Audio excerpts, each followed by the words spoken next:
चैतन्य प्रभु नित्यानंद श्री अद्वैत गदाधर शिवासदि गौर भक्त वृंद की, श्री श्री सीताराम लक्ष्मण हनुमान की, वाल्मीकि रामायण की, निताई गौर प्रेमानंदे। All glories to the assembled devotees, all glories to the assembled devotees, all glories to the assembled devotees, all glories to Shri Guru and Gauranga, all glories to Srila Prabhupada की जय। ओम अज्ञानतिमिरन्धस्य ज्ञानाञ्जनशलाकया चक्षुरुन्मीलितं येन तस्मै श्रीगुरुवे नमः। श्रीचैतन्यमनोभीष्टं स्थापितं येन भूतले स्वयं रूपा कदा मह्यं ददाति स्वपदान्तिकं। वन्देऽहं श्रीगुरो श्रीयुतापदकमलं श्रीगुरून् वैष्णवांश्च श्रीरूपं साग्रजातं सहगण रघुनाथान्वितं तं सजीवं साद्वैतं सावधूतं परिजनसहितं कृष्ण चैतन्यदेवं श्रीराधा कृष्णपादान् सहगण ललिता श्रीविशाखान्वितांश्च। हे कृष्ण करुणा सिन्धु दीनबन्धु जगत्पते गोपेश गोपिका कान्त राधा कान्त नमस्तुते। तप्त कांचन गौरांगी राधे वृंदावनेश्वरी वृषभानुसुते देवी प्रणमामि हरिप्रिये। वाञ्छाकल्पतरुभ्यश्च कृपा सिन्धुभयेव च पतितानां पावनेभ्यो वैष्णवेभ्यो नमो नमः। जय श्री कृष्ण चैतन्य प्रभु नित्यानंद श्री अद्वैत गदाधर श्रीवासादि गौर भक्त वृंद। हरे कृष्णा कृष्णा कृष्णा हरे हरे, हरे राम राम राम हरे हरे। नमो विष्णुपादाय कृष्ण पृष्ठाय भूतले श्रीमते भक्ति वेदांत स्वामिनिधि नामिने। नमस्ते सारस्वते देवे गौरवाणी प्रचारिणे निर्विशेष शून्यवादी पाश्चात्य देश तारिणे।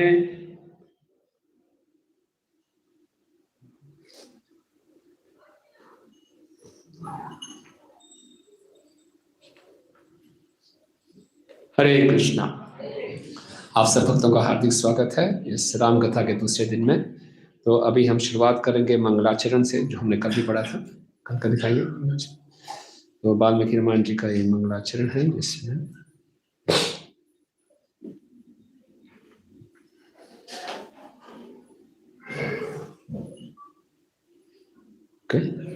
तो रामायण प्रार्थना है। वाल्मीकि गिरि संभूता राम सागर गामिनी पुनाति भुवनं पुण्या रामायण महानदी। चरितं रघुनाथस्य शतकोटि प्रविस्तरम् एकैमक्षरं प्रोक्तं महापातकनाशनम्। श्री वाल्मीकि नमस्क्रिया। कूजन्तं राम रामेति मधुरं मधुराक्षरम् आरुह्य कविता शाखां वंदे वाल्मीकि कोकिलम्। श्री हनुमान नमस्क्रिया। मनोजवं मारुतुल्यवेगजितेन्द्रियं क्षमा करें मनोजवं मारुततुल्यवेगं जितेन्द्रियं बुद्धिमतां वरिष्ठं वातात्मजं वानरयूथमुख्यं श्रीरामदूतं शिरसा नमामि। श्री राम ध्यानम। रामाय रामभद्राय रामचंद्राय वेधसे रघुनाथाय नाथाय सीताय पतये नमः। हरे कृष्ण। तो कल हमने शिला प्रभुपाद जी की असीम कृपा से और आप सब वैष्णवों के आशीर्वाद से हमने बालखंड प्रारंभ किया था और उसके अंत तक पहुंचे थे। और हमने चर्चा की थी किस प्रकार से वाल्मीकि जी को प्रेरणा देते हैं नारद मुनि जी भी, और स्वयं ब्रह्मा जी उनको प्रेरणा देते हैं कि रामायण की रचना करें। और ब्रह्मा जी की कृपा से वाल्मीकि जी के हृदय में सारा ज्ञान स्फुरित हो जाता है और ब्रह्मा जी उनको आशीर्वाद देके जाते हैं। और हमने देखा कि जब हमारे पास गुरुजनों का आशीर्वाद होता है तो हम सारी अड़चनों को पार कर सकते हैं। और उनकी कृपा से सारा का सारा ज्ञान के हृदय में प्रकट हो गया और ब्रह्मा जी ने उनको आश्वासन दिया, आप चिंता मत कीजिए, आपकी जो भी कृति होगी वो त्रुटि रहित होगी, उसमें कोई भी त्रुटि नहीं होगी और आप जो लिखेंगे वो सत्य साबित होगा।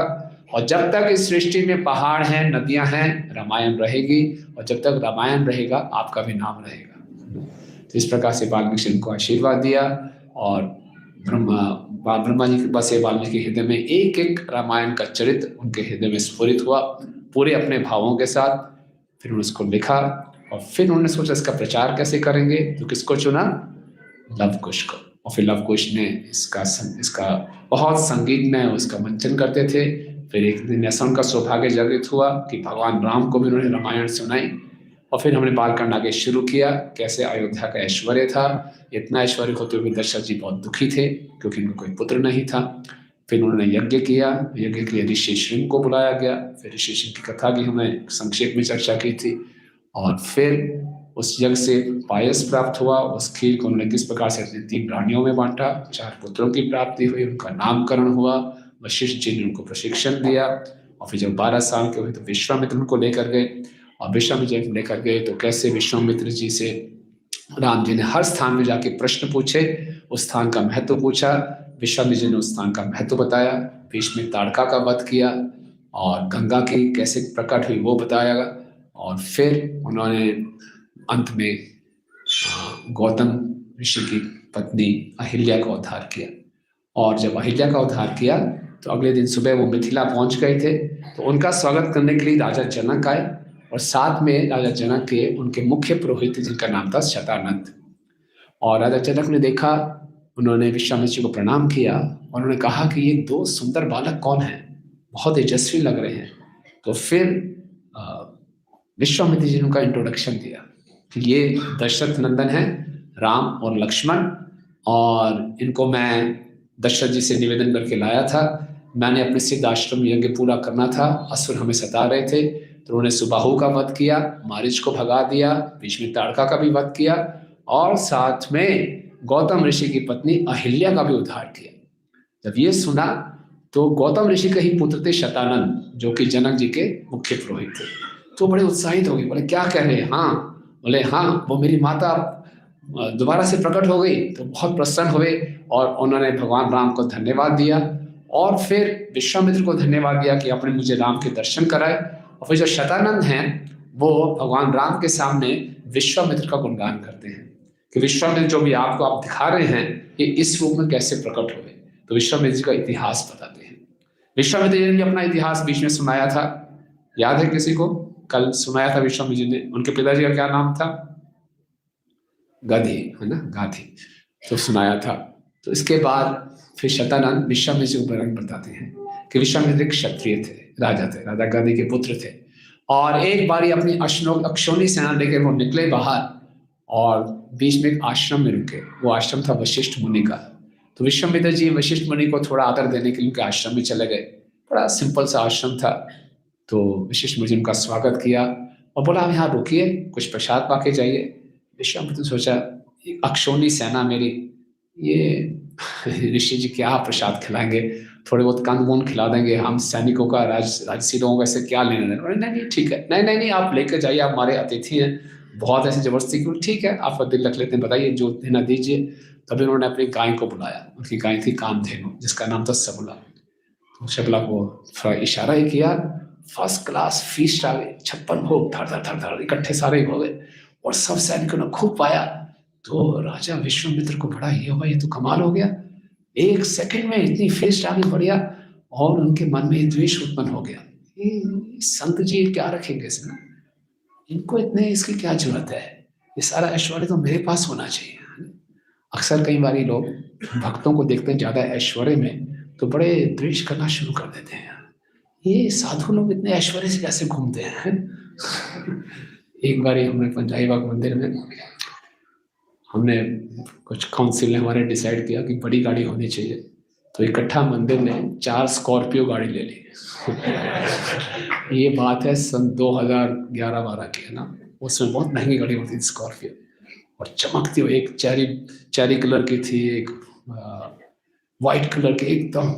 तो मैं एक मार्केट में निकला, मैं अकेला ही बैठा हुआ था उसे।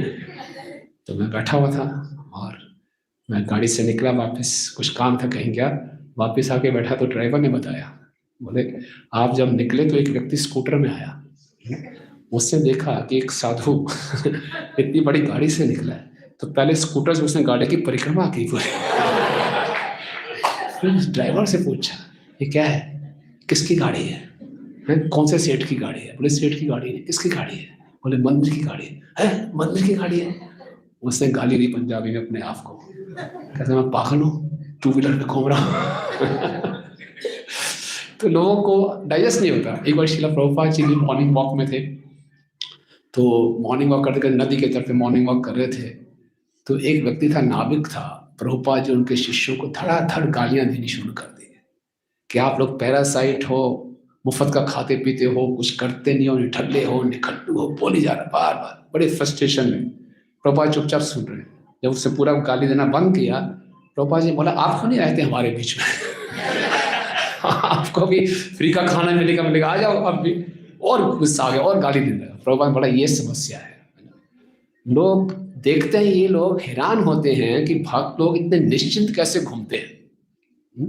ऐसा नहीं कि भक्त लोग निठल्ले हैं, आप जानते हैं कि भक्त लोग बहुत मेहनत करते हैं, सुबह उठ जाते हैं, रात तक पूरा हम सेवा में लगने का प्रयास करते हैं, लेकिन दूसरों को लगता है करते क्या है, खाते पीते हो, सोते हैं। तो एनीवे, तो विश्वामित्र जी को भी बड़ा द्वेष हुआ कि ये इतनी अच्छी गाय जो सारी इच्छाओं को पूरा कर दे, इस साधु के पास क्या करेगी। तो उन्होंने विशेष को बोला गाय मुझे दे दो। विशेष जी ने बोला ये गाय मैं कभी भी नहीं दे सकता। बोले मैं आपको लाखों गाय देता हूं, और क्या चाहिए आप मांगिए, कितनी पृथ्वी चाहिए, जो धन चाहिए, जो जेवर चाहिए, आभूषण चाहिए, सोना चाहिए, लीजिए, गाय मुझे दे दीजिए। बोले कुछ भी हो जाए, आप मुझे लाख गाय भी दे दीजिए, ये गाय मैं आपको नहीं दूंगा। ठीक है, लेकिन आप जानते नहीं मैं क्षत्रिय हूं, मैं राजा हूं, राजा के पास सर्वोत्तम चीज होनी चाहिए, अगर आप नहीं देंगे तो मैं जबरदस्ती ले जाऊंगा। विशेष आप प्रयास कर लीजिए। तो विशेष जो विश्वामित्र हैं उस शबला गाय को खींच कर ले जाने लगे। गाय ने विशेष से कहा मैंने आपकी इतनी सेवा की है, आप मेरी रक्षा नहीं करेंगे? बोले नहीं, मैं ब्राह्मण हूँ, ये क्षत्रिय है और ये अपना क्षत्रिय धर्म दिखा रहा है, तो मैं भी आपकी रक्षा नहीं कर पाऊंगा। तो फिर गाय ने कहा फिर आप मुझे आज्ञा दीजिए कि मैं अपनी रक्षा खुद कर सकूं। विशेष ने बोला हाँ आप कर सकते हैं। तो गाय ने क्या किया, अपने शरीर से पूरी सेना उत्पन्न कर दी, और उस सेना ने विश्वामित्र की सेना से खूब युद्ध किया। तो विश्वामित्र की सेना ने उस सेना को हरा दिया। तो विश्वामित्र बोले चलो अब दोबारा। गाय ने फिर और सेना उत्पन्न कर दी। ये सेना ज्यादा शक्तिशाली थी, सारे के सारे विश्वामित्र की सेना को खत्म कर दिया। विश्वामित्र के पुत्र जाए वशिष्ठ पर आक्रमण करने आए। वशिष्ठ ने जोर से चलाया, सारे के सारे उसके जो पुत्र थे उनकी मृत्यु हो गई। विश्वामित्र देखकर हैरान हो गया, इतना तेज वहां से भाग गया। उसने सोचा मुझे तपस्या करनी पड़ेगी। उसने शिव जी की तपस्या की, शिव जी से बड़े बड़े सुंदर दिव्य अस्त्र लिए, उन अस्त्रों के साथ वशिष्ठ मुनि के आश्रम पे आक्रमण कर दिया। वशिष्ठ मुनि के जितने शिष्य थे भागने लगे। वशिष्ठ मुनि रुक जाओ, डरो मत। वशिष्ठ मुनि बाहर आए, उनके पास अपना ब्रह्मदंड था, अपने ब्रह्मदंड से सारे के सारे अस्त्र शस्त्र उन्होंने खत्म कर दिए। विश्वामित्र को और क्रोध आया, उन्होंने ब्रह्मास्त्र छोड़ दिया। लेकिन वशिष्ठ मुनि के पास ऐसी शिक्षा थी, उन्होंने ब्रह्म अस्त्र को भी निरस्त कर दिया। विश्वामित्र बड़े परेशान हो गए, अब क्या करना चाहिए। उन्होंने और तपस्या की, ब्रह्मा जी इतनी तपस्या की, ब्रह्मा जी उनसे प्रसन्न हो गए। ब्रह्मा जी बोला आज से आप राज ऋषि जाना जाएंगे। बोले राज ऋषि से नहीं, मुझे वशिष्ठ की तरह ब्रह्म ऋषि बनना है। और तपस्या करने लगे। तभी वहां पे एक इक्ष्वाकु उसमें ही एक राजा थे जिनका नाम था त्रिशंकु। ये राजा बहुत महत्वाकांक्षी था, ये बहुत सुंदर था, इसको अपनी देह पे बहुत अभिमान था। तो ये सोचता था इतनी सुंदर मेरी देह है, पता नहीं अगले जन्म में मिले ना मिले, इसी देह के साथ मैं स्वर्ग में जाना चाहता हूँ। तो वशिष्ठ मुनि के पास गए, आप ऐसा यज्ञ कीजिए कि इसी देह में मैं स्वर्ग में चला जाऊं। वशिष्ठ ने बोला, संभव नहीं है, शास्त्रों के विरुद्ध बात मत करो। वो उसके अहंकार को ठेस पहुंची। उसने सोचा बूढ़े हो गए हैं, उनको लेटेस्ट टेक्नोलॉजी मालूम नहीं। तो वशिष्ठ के पुत्रों के पास चले गए कि आप ऐसा यज्ञ कीजिए, मुझे स्वर्ग में इसी शरीर में भेज दीजिए। बोला, आप पिताजी के पास जाइए। बोले, उन्होंने तो मना कर दिया। उनको बड़ा क्रोध आया, तो फिर हमारे पास क्यों आए? तो बोले, तुम बहुत अहंकारी व्यक्ति हो, तुमको श्राप दे दिया कि तुम्हें अपने शरीर का इतना अभिमान है, तुम चंडाल बन जाओ। सारा उसकी सुंदरता चली गई, शरीर काला पड़ गया, सारा तेज निकल गया, सारे उल्टे सीधे अंग हो गए। तो बड़ा घबरा गया, मतलब क्या करो। उसको मालूम था कि वशिष्ठ का जो काउंटर कौन है, विश्वामित्र। तो विश्वामित्र के पास गया कि मैं इस देह में नहीं, अपनी पुरानी वाली देह में स्वर्ग में जाना चाहता हूँ। विश्वामित्र बोला, मैं चुनौती स्वीकार करता हूँ, मैं भेजता हूँ तुम्हें। और उसने, उस समय कोई व्हाट्सएप नहीं था, फेसबुक नहीं था, लेकिन ऐसा ऐलान करा दिया, जितने भी ऋषिगण हैं सब यहाँ पर एकत्रित हो जाए मेरे यज्ञ में सहयोग देने के लिए। जो ऋषिगण नहीं आएंगे उनको चंडाल का शरीर प्राप्त हो जाएगा। सब जानते थे विश्वामित्र इतने तपस्या कर रहे, सब डर के आ गए, एक दो ऋषियों को छोड़कर, और सब करने लगे, खूब यज्ञों का उच्चारण करने लगे। और जब यज्ञों में देवताओं को आहुति देने लगे, देवताओं को बुलाया, देवता आए नहीं, क्योंकि शास्त्रों के विरुद्ध है सारा। देवता नहीं आ रहे। विश्वामित्र बोला, ऐसे ही तैसे, मैं ऐसे ही भेजता हूँ। अपने तेज से उसने क्या किया, त्रिशंकु को ऊपर उठाना शुरू कर दिया। त्रिशंकु ऊपर जा रहा है, वो बड़ा खुश हो रहा है, अरे वाह, मैं तो स्वर्ग में जा रहा हूँ। और विश्वामित्र से आहुतियां डाल रहा है, मंत्रों का उच्चारण करा, त्रिशंकु ऊपर जाता है। यार सब हैरान, ने कमाल कर दिया विश्वामित्र ने। स्वर्ग के द्वार पे खटखटाने लगा। इंद्र जी ने देखा, ये कौन आ रहा है, बिना कोई यज्ञ के, बिना कर ऐसे के कैसे कोई आ सकता है। इंद्र जी ने उसको पलटा और उल्टा नीचे भेज दिया। वो नीचे आ रहा है, वो बेचारा चिल्ला रहा है, बचाओ बचाओ। विश्वामित्र बोले, कैसे? और मंत्रों को छेड़ा, वो ऊपर जाने लगा, वो नीचे आने लगा, बार बार ऊपर नीचे ऊपर नीचे, और उसका बुरा हाल हो गया। वो त्रिशंकु को बोले, छोड़ दो मुझे। अपनी सारी इच्छा भूल गया। लेकिन विश्वामित्र को जिद थी। उसने क्या किया कि इंद्र, अगर तुम इनको स्वर्ग में स्वीकार नहीं करते, लेकिन मैंने एक बार ठान लिया है, तो विश्वामित्र जी ने अपने तपोबल से एक अलग सा स्वर्ग का लोक बना दिया, और इंद्र के साथ ये संधि कर ली कि आप अपने स्वर्ग में नहीं आने देते, इसको इस स्वर्ग में लटकने दो। तो आज भी त्रिशंकु एक तारा दिखता है हमें, वो उल्टा लटका हुआ है बेचारा। तो विश्वामित्र जी ने ऐसा किया। लेकिन इस दौरान में विश्वामित्र जी अपने आपको बहुत असहाय पाया, और पहली बार ही उनके मुख से कुछ भगवान के नामों का उच्चारण हुआ, क्योंकि बहुत असहाय हो गए थे। और उन नामों के उच्चारण में इतनी शक्ति मिली कि वो एक समानांतर स्वर्ग लोक की स्थापना कर सके। लेकिन इसके बाद विश्वामित्र जी को लगा, मैंने अपना सारा तपोबल इसमें खो दिया, अब दोबारा से तपस्या करता हूँ। फिर खूब तपस्या की, 10,000 साल तक तपस्या की। इंद्र जी ने बोला, ज्यादा तपस्या इकट्ठी हो गई है, मेनका को भेजा, आप सब जानते हैं। फिर मेनका के साथ लिप्त हो गए, शकुंतला की उत्पत्ति हुई। फिर उनको पश्चाताप हुआ, मेनका को छोड़ दिया, शकुंतला को छोड़ दिया, फिर पूर्वी दिशा में गए, मैं और तपस्या करूंगा। खूब हजारों साल तपस्या की। क्या बनना था उनको? वशिष्ठ के समान ब्रह्म ऋषि बनना था। जिद ठानी थी, इतना अहंकार था कि अपनी तपोबल पे मैं बन जाऊंगा। खूब तपस्या की, रंभा को भेज दिया। रंभा जाने में हिचकिचा रही थी। इंद्र ने बोला, नहीं नहीं, अब चिंता मत करो, ये बहक जाएगा। लेकिन इस बार वशिष्ठ विश्वामित्र जी ने क्या किया, क्रोध से उनको देखा और रंभा को जला दिया। फिर उनका तपोबल चला गया, फिर वो पश्चाताप करने लगे। फिर उन्होंने बोला, बोलना चालना खाना पीना बिल्कुल बंद कर दिया, हजारों वर्ष तक कुछ नहीं बोलूंगा, कुछ नहीं खाऊंगा पीऊंगा, जैसे जड़ भरत थे।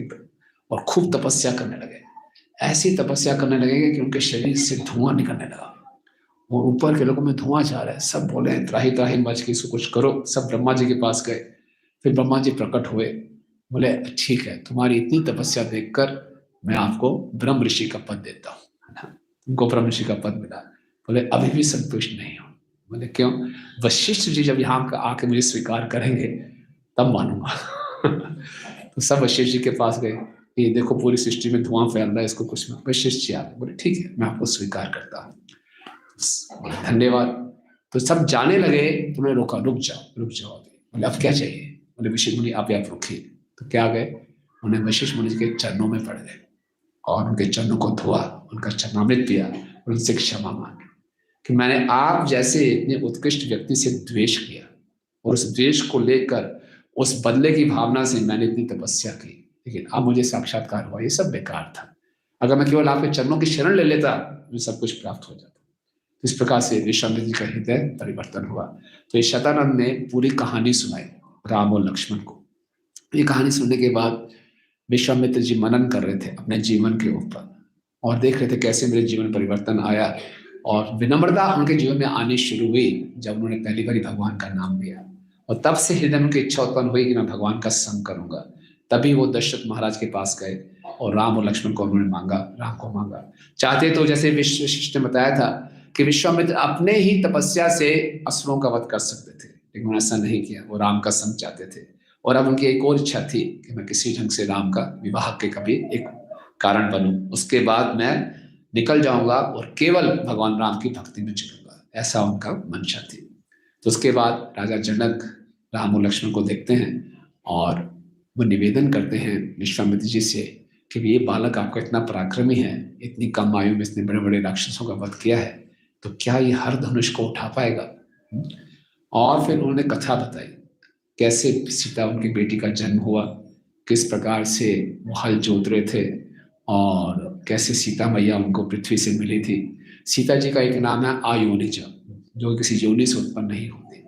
तो कैसे सीता मैया उनको एक सोने के बॉक्स में मिली थी और जनक महाराज ने सोचा कि ये भगवान की विशेष कृपा है। और जनक महाराज के जो वंश में ही एक राजा थे जिनका नाम था देवरात, उनको ये हर धनुष प्राप्त हुआ था। एक बारी नारद मुनि जी और इंद्र में आपस में बातचीत हो रही थी, तो नारद मुनि जी भगवान विष्णु का गुणगान कर रहे थे। तो इंद्र ने कहा शिव जी भी कम शक्तिशाली नहीं है। तो बोले ठीक है, दोनों युद्ध करा के देखते हैं। तो दोनों गए। शिव जी कहले मैं जिसकी माला जप रहा हूं उनसे युद्ध कैसे कर सकता हूँ? इन सब देवताओं ने निवेदन किया कीजिए। विष्णु के पास भी गए, बोले ठीक है हमारे लिए तो स्पोर्ट है। वो खेलने लगे और जब दोनों के लिए फिर बोले युद्ध, दोनों के पास एक जैसा धनुष होगा। तो विश्वकर्मा जी ने धनुष बनाया, एक धनुष शिव जी को दिया, एक धनुष विष्णु जी को दिया और दोनों के बीच में घमासान युद्ध हुआ। ऐसा युद्ध हुआ कि बस पूरी सृष्टि हिल गई। सब देवता आए, बोले बंद कर दो। तो बंद कर दिया। तो बोले इस धनुष का करेंगे क्या? तो शिव जी ने जो अपना धनुष था वो राजा निमि को दिया और राजा निमि से फिर ये जो जनक जी का वंश चल रहा था उनके पास ये आया। और जो विष्णु का धनुष था वो परशुराम जी के वंश में गया।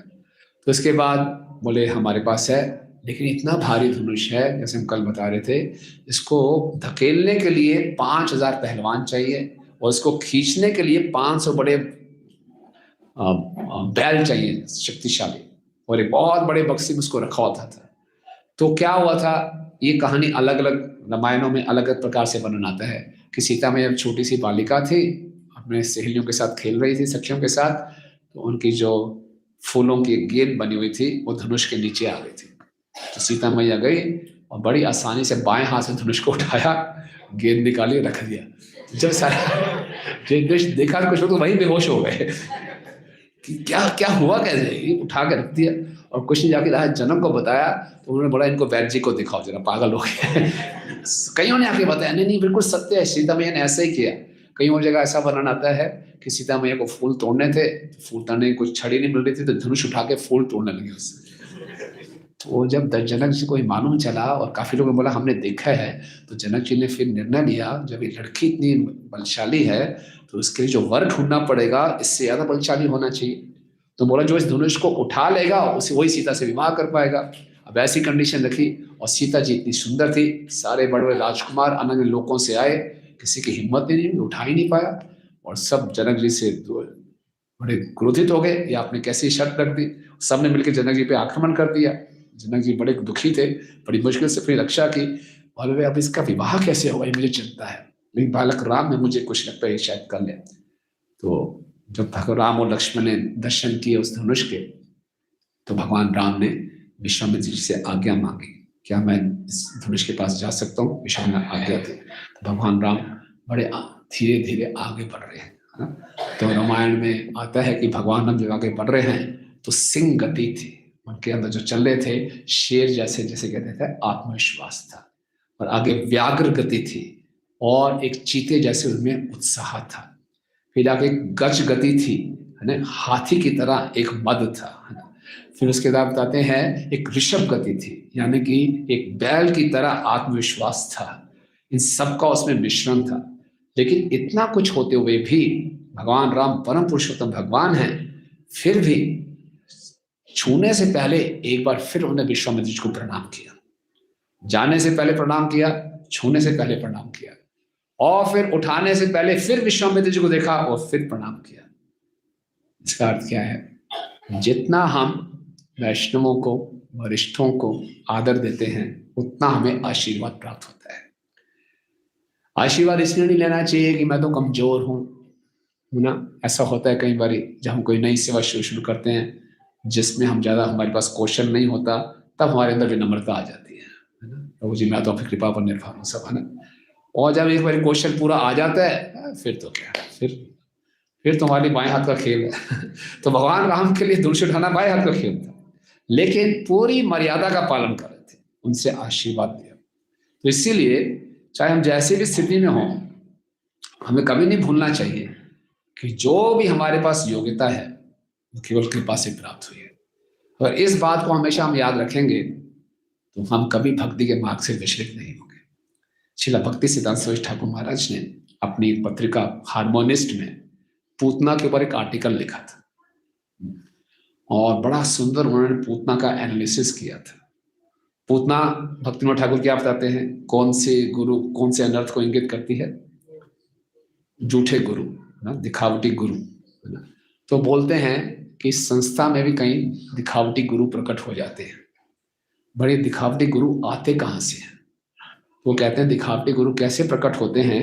दिखावटी गुरु पूतना की मानसिकता है हम में कैसे प्रकट हो सकती है, जब वो बोलते हैं साल की शुरुआत में, या एक महीने की शुरुआत में, या एक सप्ताह की शुरुआत में, या एक दिन की शुरुआत में, या हर क्षण अगर कोई अपने गुरु का स्मरण नहीं करेगा तो उसके अंदर पूतना की मानसिकता आ जाएगी। वो अपने आप को गुरु मानना शुरू कर देगा कि मैं बहुत विशेष हूँ, मेरी इतनी फॉलोइंग है, मैं इतना सुंदर हूँ, मैं इतना ये हूँ वो हूँ। तो वो झूठे गुरु की मानसिकता आ जाती है। इसीलिए कभी नहीं भूलना चाहिए कि जो भी हमें प्राप्त हुआ है भौतिक या आध्यात्मिक ऐश्वर्य केवल कृपा से है। तो भगवान राम हमें सिखा रहे, सब कुछ कर सकते थे भगवान राम, लेकिन विश्वामित्र जी को पूरा आदर दे रहे। उन्होंने क्या किया, बड़े आराम से उसको उठा लिया और उसको जब करने लगे, उसको बांधने लगे, और जैसे ही मोड़ा धनुष टूट गया। जब धनुष टूटा, इतनी बड़ी ध्वनि हुई जैसे पूरा ब्रह्मांड हिल गया। शिव जी की तपस्या भंग हो गई, ब्रह्मा जी हिल गए, पूरा ब्रह्मांड हिल गया, और ज्यादातर लोग तो बेहोश हो गए। इतनी बड़ी ध्वनि हुई। केवल जनक थे जो बहुत हर्षित थे, और सीता मैया बहुत हर्षित थी। तुरंत सीता मैया को बुलाया गया, लाओ वरमाला, भगवान राम को भी डालते हैं, कभी विवाह करते हैं। सब कुछ तैयार था, सीता माला को वरमाला पकड़ाई गई। जैसे ही सीता मैया भगवान राम को डालने लगी, भगवान ने बोला रुक जाओ, रुक जाओ। जनक जी को लगा हार्ट फेल हो गया है, रुक जाओ, इतनी मुश्किल से मिला और ये बोले रुक जाओ। बोले अभी नहीं करना। क्यों? जनक जी विश्वामित्र को देख रहे हैं, क्या है, कैसा है, कि एकदम क्लाइमैक्स। बोले रुक जाओ, और सीता मैया हाथ लेके खड़ी हैं, क्यों रुक जाओ? बोले नहीं, मैं दशरथ महाराज से आज्ञा लेके आया था विश्वामित्र के लिए, इस उद्देश्य के लिए नहीं। बिना अपने पिताजी के आशीर्वाद के मैं कैसे विवाह कर सकता हूँ? विश्वामित्र मुस्कुराए। जनक जी भी थोड़ी सी शांति मिली। विश्वामित्र जी बोला जनक जी को तुरंत अपने दूत भेजिए अयोध्या में, उनको अच्छे सुंदर समाचार दीजिए, और सबके सब यहाँ पे आएंगे और बहुत सुंदर से विवाह का आयोजन होगा। हरि तो जब ये जब हुई घटना हुई, तो आपसे मैं पूछना चाहूंगा, सीता मैया को कैसा लगा होगा? अच्छा लगा होगा या बुरा लगा होगा? अभी तो कोई वर मिल नहीं रहा था, वर मिला, बोला रुक जाओ अभी नहीं करना। तो उनको कुछ चिंता हुई होगी कि नहीं? उनको बहुत अच्छा लगा। क्यों अच्छा लगा? उनको लगा कि भगवान राम में विशेष 3 गुण हैं। पहला गुण क्या है कि भगवान राम में इतनी क्षमता है कि वो मेरी रक्षा कर सकते हैं।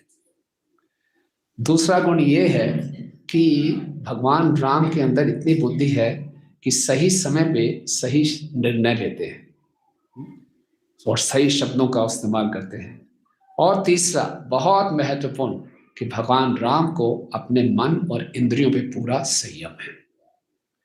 क्योंकि हालांकि वाल्मीकि रामायण में ऐसा नहीं आता, लेकिन रामचरितमानस में आता है कि जैसे ही मिथिला में भगवान राम ने प्रवेश किया था, उन्होंने सीता मैया के दर्शन किए थे और दोनों का एक दूसरे आकर्षण हुआ। हालांकि वो तो उनकी नित्य भार्या हैं, लेकिन लीला में ऐसा दिखाया।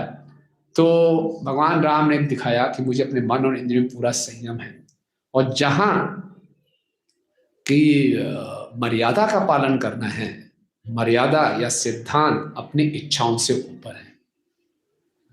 अक्सर कई बारी हम जानते हुए भी सिद्धांतों का पालन नहीं करते, अपनी इच्छाओं के आगे हम कमजोर पड़ जाते हैं। लेकिन भगवान राम ने दिखाया नहीं, सिद्धांत जो है, प्रिंसिपल्स जो हैं, वो इच्छाओं से ऊपर होने चाहिए। इतना सब कुछ सच, सब कुछ था, वो हाथ डाल देती, विवाह हो जाता, लेकिन बोला नहीं, अभी नहीं, जब तक दशरथ जी से आशीर्वाद नहीं मिलेगा। तो दशरथ जी वहां पर आए और फिर जनक जी ने कहा कि उनके भाई की भी 3 पुत्रियां और हैं और 4 कुमार राजकुमार हैं, सबका इकट्ठा विवाह हुआ और पूरा के पूरा विवाह जारी थी, बहुत ही धूमधाम से। वाल्मीकि रामायण में वर्णन आता है, पूरा दशरथ जी के वंश का वर्णन करते हैं, जनक के वंश का वर्णन करते हैं, बहुत विस्तार में बताया गया। उसके बाद जब विवाह होते, विवाह वापिस सब अयोध्या जा रहे हैं, तो दशरथ जी को कुछ आकाश में अशुभ लक्षण दिखने शुरू हो जाते हैं, है ना, पूरा चारों तरफ अंधकार छा रहा है। तो दशरथ जी घबरा जाते हैं और तभी वहां पे प्रकट होते हैं कौन? परशुराम जी अपने बर्छे के साथ, बड़े क्रोध में। किसने किया ये? मैंने सुना राम ने किया है कि हरि धनुष को उनको तोड़ दिया। किसमें इतनी हिम्मत है? मेरे पास विष्णु वाला धनुष है, अगर इस पे वो तीर लगा के देखिए तब मैं उसकी शक्ति को मानूंगा। तो परशुराम जी को ऐसे क्रोध में देखा तो दशरथ कांपने लगे, क्योंकि परशुराम जी ने पहले निर्णय लिया था। थोड़ा आगे आ सकते हैं प्लीज?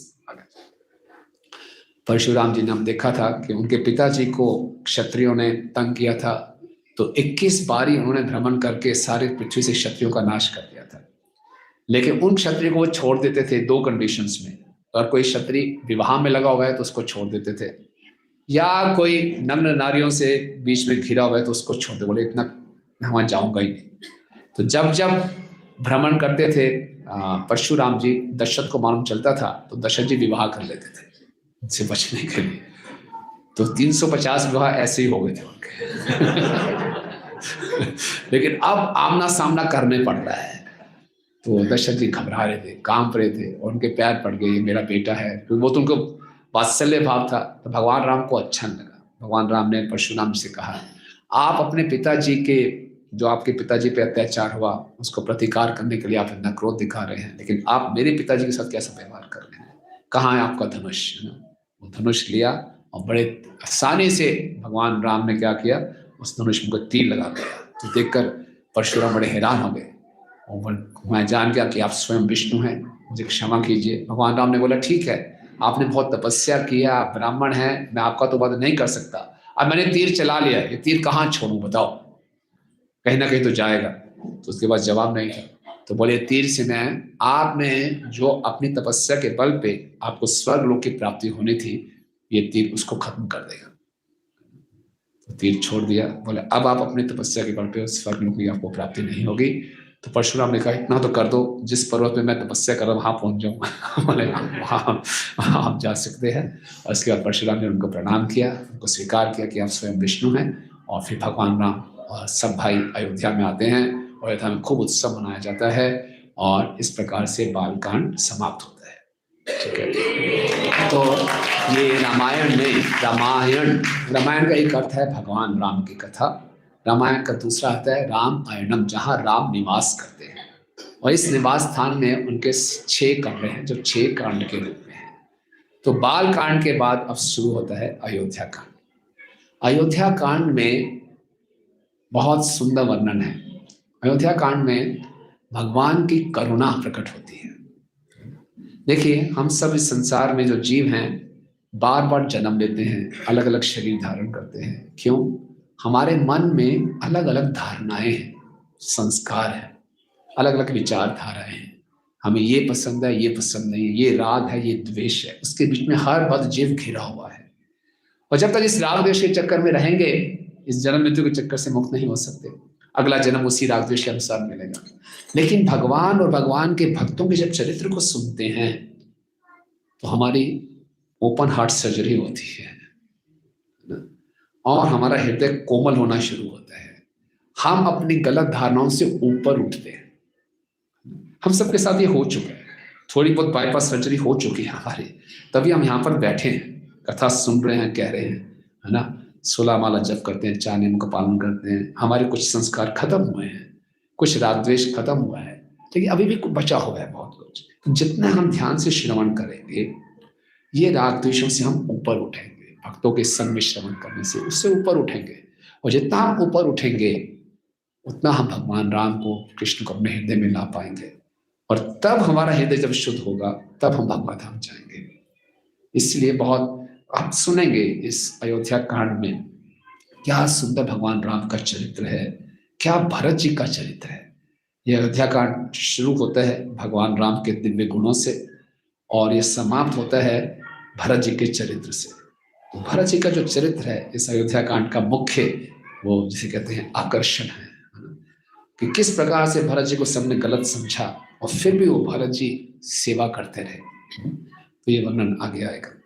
तो अयोध्या कांड की शुरुआत होती है भगवान राम के गुणों के वर्णन से। तो एक वेंकटेश स्तोत्र है, उसमें भगवान राम का बहुत सुंदर गुणगान है। पहले हम इसका उच्चारण करते हैं और फिर हम आगे बढ़ते हैं, है ना। हाँ, आप नीचे बोलिए। सुमुखम सुहृदम सुलभम सुखदम स्वनुजं च सुखाय मोघशरम् अपहाय रघुद्वयमन्यमहम्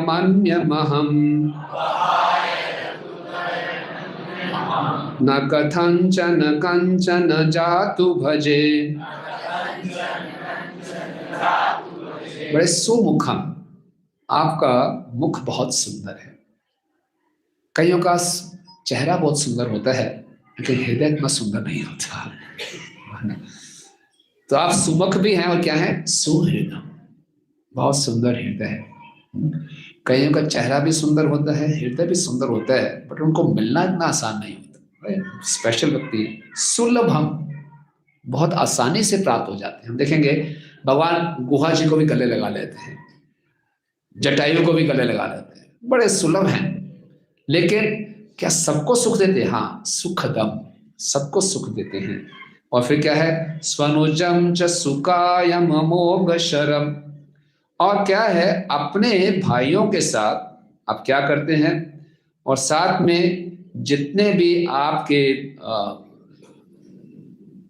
स्ट्रीम ऑफ एरोस, जो बाणों की वर्षा से आप क्या करते हैं, स्वनुजम च सुखायम मोघ शरम, बाणों की शैया से आप एक सुंदर काया बना लेते हैं। अपहाय रघुद्वय मन्य महम न कथंचन कंचन जातु भजे।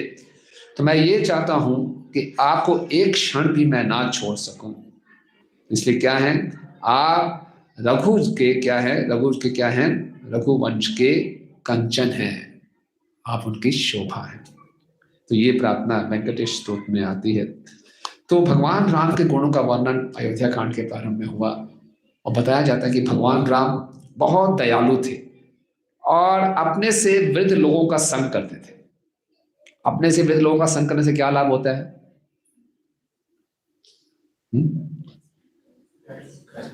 अनुभव सीखने को मिलता है।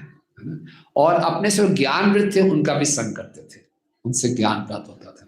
और अर्थनीति में बहुत निपुण थे और सबसे प्रेम करते थे।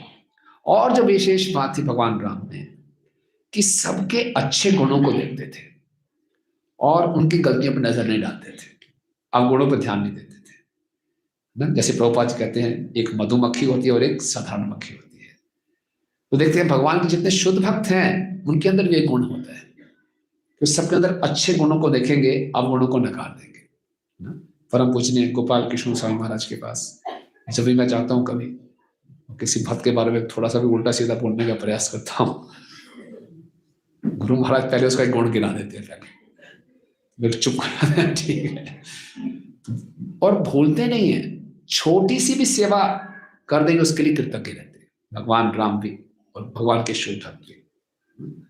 हम देखते हैं बस जीव में भूल जाते हैं, किसी ने हमारे साथ अच्छा किया उसको बड़ी जल्दी भूल जाते हैं, हमने किसी का थोड़ा सा भी अच्छा किया कभी नहीं भूलते उसको याद दिलाते रहते हैं, मैंने ये किया था तुम्हारे साथ, देखो उसने मेरे साथ क्या किया। लेकिन भगवान और भगवान के शुद्ध भक्त में उल्टा गुण है कि किसी ने उनके साथ थोड़ी सी भी सेवा की भगवान याद रखते थे और सबसे प्रेम करते थे। तो ऐसा उनका चरित्र था। और अच्छी बात क्या थी, हर कोई उनके पास आ सकता था, सुलभ थे। तो ये एक लीडर के अंदर एक क्वालिटी होनी चाहिए कि वो सुलभ हो। कई जो ऐसे लीडरशिप के रोल में होते हैं वो अपने आसपास ऐसा वातावरण क्रिएट कर लेते हैं कि लोग उनके पास जाने से डरते हैं ताकि वो अपना काम कर सके। नहीं, भगवान राम सबको प्रेरणा देते थे और सब हृदय अपना देना चाहते थे, तो ऐसे उनके अंदर गुण थे। तो एक बार दशरथ जी को क्या हुआ, दशरथ जी थोड़े से वृद्ध हो रहे थे, तो दशरथ जी को बड़े उल्टे सीधे सपने आ रहे थे। दशरथ जी को लग रहा था कि कुछ ना कुछ अनहोनी घटना घटने वाली है। दशरथ जी ने अपने सारे मंत्रियों को बुलाया और कहा कि मैं सोचता हूं कि भगवान राम को युवराज घोषित किया जाए, उनका राज्याभिषेक किया जाए। जैसे ये कहा सभी मंत्रियों ने बोला बड़ी उत्तम, अति उत्तम, अति उत्तम, हम तो उसकी प्रतीक्षा कर रहे थे। जब ये बात सुनी दशरथ जी के अंदर एक बात है, क्या मतलब प्रतीक्षा कर रहे थे, सब चाहते थे मैं जाऊं जल्दी से तो होता है कई बारी। तो इससे पहले इंग्लिश में कहावत है, किसी एक बहुत बड़ा क्रिकेट स्टार था, उसने अपने पीक पे था, उसने रिटायरमेंट ले लिया, रिजाइन कर दिया। लोगों ने पूछा अभी तो आप पीक में अपना रिटायर क्यों ले लिया? बोले जब आप रिटायर हो तो लोगों को पूछना चाहिए why, they should not ask why not तो बोले पहले कर जाओ, इससे पहले कि धक्का मारा जाए पहले ही निकल जाओ। तो बोले ठीक है, सबको बड़ा अच्छा लगा। तो बोले क्या शुभ मुहूर्त है वशिष्ठ जी? वशिष्ठ जी ने देखा, बोले विशिष्ट शुभ मुहूर्त कल ही है, पुष्य नक्षत्र है, इसमें भगवान का अभिषेक हो जाना चाहिए, राम जी का अभिषेक होना चाहिए। बोले ठीक है, तैयारियां शुरू करो। तैयारियां शुरू हो गई चारों तरफ, और भगवान राम को दोबारा से बुलाया दशरथ जी ने अपने पास। बोले मुझे कुछ अपशकुन दिखाई दे रहे हैं, इसलिए मैं चाहता हूँ ये कार्य जल्दी से जल्दी हो जाए। तो आप जब राज संभालेंगे, मैं आपको और कुछ सलाह देना चाहता हूँ कि आप वैसे तो विनम्र हैं लेकिन और विनम्र हो जाना, है ना। दशरथ जी हमें सिखा रहे हैं भगवान राम के माध्यम से, जब हम एक लीडरशिप के रोल में आते हैं तो हमें ज्यादा विनम्र होना पड़ता है। अगर नहीं होंगे तो जबरदस्ती बना दिए जाएंगे, तो बेटर है हो जाओ। एक बार हमारे मंदिर में परम पूज्य ने बद्री नारायण स्वामी महाराज आए थे, प्रभुपा जी के शिष्य। तो बोले जब मैं 23 साल का था मुझे टेम्पल प्रेसिडेंट बना दिया था, नया नया था एकदम, तुम्हें पता ही टेम्पल प्रेसिडेंट क्या करना है। मैं प्रभुपा के साथ मॉर्निंग वॉक में था, मैं प्रभुपा टेम्पल प्रेसिडेंट होता क्या है करना क्या होता है, मेरा रोल क्या है। तो उनको लगा प्रभुपा जी बोलेंगे आप मेरे को रिप्रेजेंट कर रहे हो, ये है वो है। प्रभुपा ने सिंपल बात बोली है, कहीं भी कुछ भी गलती होती है तुम्हें जिम्मेवार पकड़ा जाएगा कहीं पे भी गलती होती है, कौन है प्रेसिडेंट, पकड़ो उसको बोले क्या बात है। तो अगर हम देखते हैं, आपने भी देखा होगा, हमें जब कोई सेवा मिलती है, अगर सेवा का हमें कोई सी भी सेवा का इंचार्ज बना दिया जाता है तब असली विनम्रता दिखानी पड़ती है क्योंकि हम जानते हैं ये जो संस्था है ये सब वॉलंटियर्स की है, तो किसी से सेवा करवाना या किसी को आज्ञा देना बड़ा मुश्किल है, केवल प्रेरणा से करा सकते हैं। तो बहुत विनम्र बनना पड़ता है, कुछ अपेक्षा नहीं रखनी पड़ती, और सारा थैंकलेस जो है सब आपको फीडबैक मिलेगा। तो बोले और विनम्र होना पड़ेगा। और आज कल क्योंकि सुबह आपका अभिषेक होना है, तो आप और सीता पूरी रात व्रत रखिए, अपने आप को शुद्ध कीजिए। भगवान राम जब इंस्ट्रक्शंस लेके गए सीता के पास, उनको बताया, सीता मैया बहुत प्रसन्न हुई और उन्होंने यज्ञ शुरू किया। और भगवान राम बाहर से यज्ञ भी कर रहे हैं लेकिन अंदर से अपनी तैयारी कर रहे हैं। जब भी हमें कोई बड़ी जिम्मेवारी मिलती है उसके लिए तो हम कुछ स्किल्स इकट्ठे करते हैं, इस सेवा को करने के लिए क्या हमें स्किल्स चाहिए। साथ ही साथ हमें अपनी आंतरिक तैयारी भी करनी चाहिए, अपनी चेतना को भी तैयार करना चाहिए कि ज्यादा जिम्मेवारी मतलब ज्यादा त्याग, ज्यादा सेवा। सेवा मतलब सेक्रीफाइस, अपने कंफर्ट्स को छोड़ना पड़ेगा। इसके बाद भगवान राम कौशल्या के पास गए, कौशल्या जी के पास भी समाचार पहुंच चुका था। तो कौशल्या जी बहुत प्रसन्न हुई, कौशल्या जी की आंखों में प्रेम के आंसू आ गए और उन्होंने भगवान विष्णु को धन्यवाद किया जिनकी वो अर्चना करती है। ऐसा कहा जाता है कौशल्या जी के विग्रह कौन थे मालूम है आपको? श्रीरंगम में जो रंगनाथ जी के विग्रह हैं, कौशल्या जी उनकी अर्चना करती थी। देखिए आप में से कितने भक्तों ने रंगनाथ जी के दर्शन किए श्रीरंगम में, कितने बड़े हैं, भगवान लेटे हुए हैं। तो वो कौशल्या जी के पास थे। और जब भगवान राम वापस अयोध्या में आए थे तो विभीषण उनके साथ आए थे, तो भगवान राम ने रंगनाथ जी को विभीषण को दे दिया था। और विभीषण जी इसको ले जा रहे थे लंका की ओर। तो रास्ते में जब श्रीरंगम पहुंचे, थोड़ी देर के लिए रुके, उन्होंने विग्रह को रखा। जब वापस उठाने लगे तो विग्रह उठे नहीं। तो विग्रह ने, भगवान ने अपनी इच्छा प्रकट की कि मैं यहीं स्थापित होना चाहता हूँ। तो आज भी कहा जाता है कि विभीषण जी आते हैं मंगल आरती में भगवान के दर्शन करने के लिए। हमें दर्शन नहीं होंगे लेकिन वो आते हैं। और एक बार ही कहा जाता है, ऐसा है, ऐसे मतलब कि वहां के लोग बताते हैं कि त्रेता युग में जब विभीषण आते थे लंका से दर्शन करने के लिए, तो एक बार वो जल्दी में थे, मंगल आरती में लेट हो गए, तो जल्दी में थे तो उनका पांव एक ब्राह्मण को लग गया। और वो इतने विशालकाय थे कि ब्राह्मण बेचारा मिट्टी में धंस गया। और वहां के लोगों ने विभीषण जी को पकड़ लिया कि ब्राह्मण पे इतना बड़ा अत्याचार किया। और ये समाचार भगवान राम तक पहुंचा। तो भगवान राम अयोध्या से श्रीरंगम में गए। बोला क्या हुआ? बोले इसने ब्राह्मण पे ऐसे अत्याचार किया है। जैसे भगवान राम ने विभीषण को देखा, उन्होंने बोला अगर किसी दास से कोई गलती हो तो उसकी सजा स्वामी को मिलनी चाहिए, तो सजा मुझे मिलनी चाहिए। सब बोले ऐसा कैसे संभव? बोले नहीं, ये मेरे शरणागत हैं, इनको आप छोड़िए। तो सबने विभीषण जी को छोड़ा। तो ये कौशल्या जी के विग्रह थे, रंगनाथ जी। तो कौशल्या जी बहुत प्रसन्न हुई, अपना आशीर्वाद दिया। पूरे राज्य में तैयारियां शुरू हो गई ना, जैसे अभी हम पंचकुला में तैयारी है, भगवान राम आने वाले हैं, खूब तैयारियां हो रही हैं। और सब लोग बहुत प्रसन्न थे, सबके चहेते थे भगवान राम। पूरे राज्य में सब प्रसन्न थे, एक व्यक्ति को छोड़कर। कौन थे? मंथरा। हाँ, जब देवताओं ने देखा कि दशरथ जी भगवान राम का अभिषेक करने वाले हैं, तो देवता बड़े चिंतित हो गए। अगर भगवान राम राजा बन गए, लंका कौन जाएगा? रावण का वध कौन करेगा? हमारी सारा मिशन खराब हो जाएगा। तो सरस्वती माता के पास गए, सरस्वती जी कुछ कीजिए। सरस्वती ने बोला ऐसे शुभ वातावरण में क्या कर सकती हूँ? हाँ, एक व्यक्ति है, मंथरा के द्वारा कुछ किया जा सकता है। तो सरस्वती मंथरा के जीवा पे आ गए। और मंथरा ने देखा ये तैयारियां क्यों हो रही हैं, एक दासी से पूछा। उसने नहीं मालूम, कल राम का अभिषेक है। अच्छा। वो तुरंत गई कैकेयी के पास। कैकेयी का बहुत सुंदर महल था। कैकेयी आराम से बैठी हुई थी। बोले तू क्या निपट मूर्ख है, यहाँ आराम से बैठी है और वहां सब सत्यानाश हो रहा है। जिसको तू अपना बड़ा प्रेमी स्वामी मानती थी, वास्तव में आस्तीन का सांप है। वो कहता था कि तू मेरी सबसे प्रिय रानी है, वो केवल शब्दों के लिए, वास्तव में उसकी प्रिय रानी तो कौशल्या है। तू तो दासी बन के रहेगी, तेरा भविष्य तो अंधकार में है, भरत का भविष्य अंधकार में है। खूब ऐसे सुनाने लगी।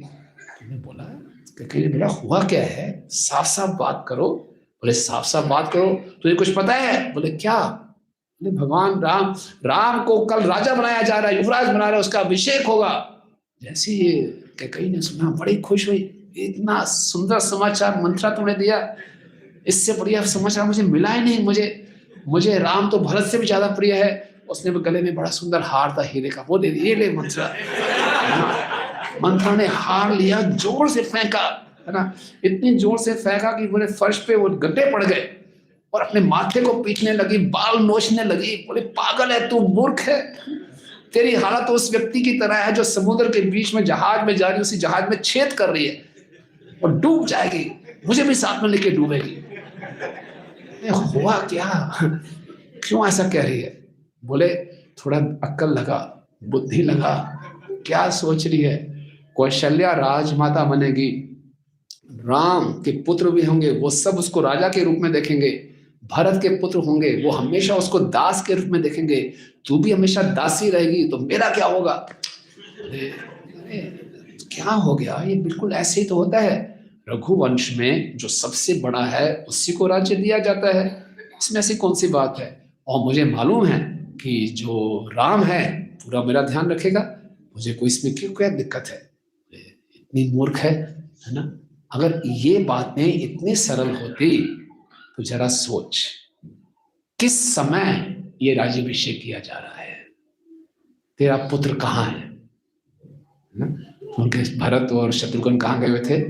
कैकेयी देश में अपने मामा जी के पास। उनकी अनुपस्थिति में ये किया जा रहा है। कैकेयी सोच, ये षड्यंत्र है, षड्यंत्र। उसने थोड़ा सोचा, अब थोड़ा थोड़ा उसके मन में जाना शुरू हुआ। बोले कोई बात नहीं, अगर राम राजा भी बनता है, कई वर्ष राज्य करने के बाद वो भरत को दे देगा, तो जबरदस्ती लेने की आवश्यकता है, राज्य तो आ ही जाएगा। बोले नहीं नहीं नहीं नहीं, ये सब षड्यंत्र है। इतनी भोली है तू, इतनी मूर्ख है। मैं सोची तेरे में बुद्धि है, क्योंकि दिखने में सुंदर है, तेरे में बुद्धि नहीं है। बोले क्या? बोले जो राज्य दिया जाता है पूरे जीवन के लिए दिया जाता है, मूर्ख। तेरा भविष्य क्या है? अब सोच, मेरी बात को मान। इससे तेरा फायदा है, तेरे बेटे का फायदा है, तेरे पिताजी का फायदा है। ध्यान से सुन। उसको सुनाया। मैंने देख, अगर राम राजा बन जाएगा, कौशल्या राजमाता बन जाएगी। कौशल्या का वैसे ही बहुत द्वेष है तेरे साथ, क्योंकि दशरथ उसको ध्यान नहीं देता, तेरे पे ज्यादा ध्यान देता है। अब कौशल्या का मौका मिल जाएगा, पूरा बदला लेगी। और समझ ले, कोई तेरे पास भिक्षा मांगने आएगा, तेरे पास कोई धनी नहीं होगा, तुझे कौशल्या से भीख मांगनी पड़ेगी। सोच जरा, कौशल्या से भीख मांगेगी तो क्या वो दिन होंगे। अपने बेटे के बारे में सोच, भरत में कितने अच्छे अच्छे गुण हैं, राम में तो कोई गुण है ही नहीं। उसने तो रघुवंश का एक कलंक लगा दिया, एक स्त्री का वध कर दिया, तड़का का। रघुवंशी ने किसी स्त्री का वध किया, स्त्री का वध कर दिया। और राम भरत कितना योग्य है, सारे गुणों की खान है। वो बेचारा दास बन के घूमेगा। और सोच, तेरे पिताजी, उनके पिताजी का नाम था अश्वपति। कैकेयी के पिता का जनक जी के साथ युद्ध रहता था, मिथिला नरेश के साथ।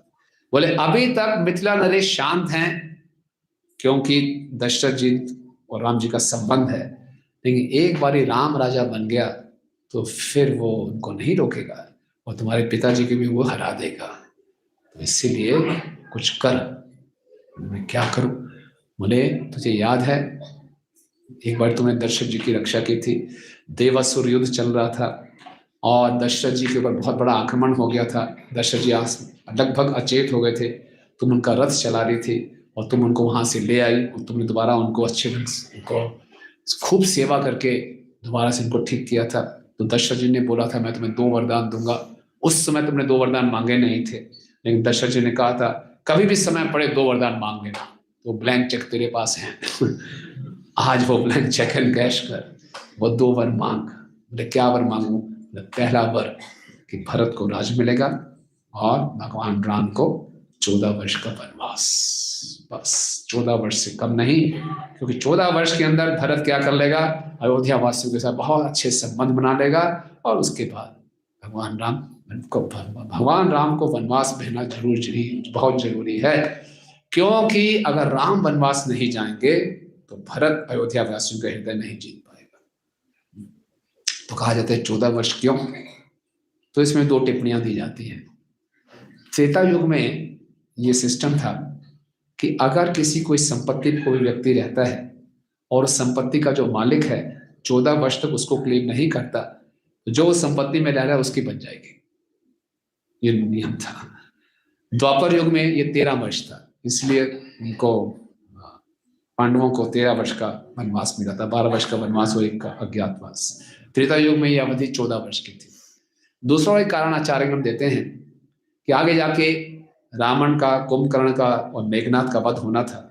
मेघनाथ इंद्रजीत था, उसको कोई नहीं हरा सकता था, लेकिन वही व्यक्ति इंद्रजीत को मार सकता था जिसने कम से कम 14 वर्ष तक पूरा ब्रह्मचर्य का पालन किया हो और कोई सोया ना हो।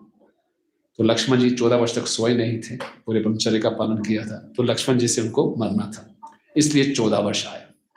तो पूरा प्रशिक्षण दे दिया मंत्रा ने, और बोला कि कैकेयी को कैसे करना है। बोले तू अब चले जाइयो अपने कूप भवन में। पुराने समय में महलों में अलग अलग कमरे होते थे, अलग अलग उद्देश्य के लिए। तो रानी को जब गुस्सा आता था तो कूप भवन में चली आती थी। आजकल तो हमारा 2 कमरे का ही फ्लैट होता है। तो हम कोई कूप भवन डिक्लेयर नहीं कर सकते, पूरा घर ही कूप भवन होता है। तो कूप भवन में जाके बैठ जाओ और अपने सारे आभूषण बिखरा दो, बाल खोल दो, सिंदूर मिटा दो, काले वस्त्र धारण कर लो, बस। और दशरथ आएगा दशरथ बहुत कमजोर पड़ जाता तुम्हारे सामने।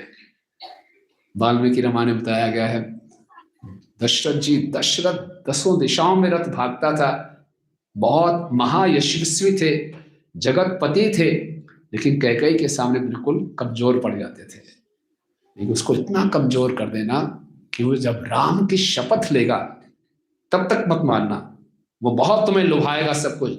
जब तक वो राम की शपथ ना ले कि मैं तुम्हारी सारी इच्छाओं की पूरी करता हूं, मैं राम की शपथ लेता हूं, तब ये 2 वरदान मांगना। बोले 10 से बस ना होना। बोले मंथरा तू मेरी असली हितैषी है। कैकेयी के चेहरे पे मुस्कान आ गई। बोले दूसरों को तो इतनी सुंदर नहीं लगती होगी, बट आज तू मुझे बहुत सुंदर लग रही है, और तेरी सबसे सारी सुंदरता है तेरा कुबड़, है ना। तो एक बारी मैं रानी बन गई, तेरे इस कुबड़ के ऊपर स्पेशल नेकलेस बनाऊंगी सोने का, और इस कुबड़ के ऊपर मैं चंदन का लेप करूंगी। तेरा ये जो झुकना है ना, ये साधारण झुकना नहीं है।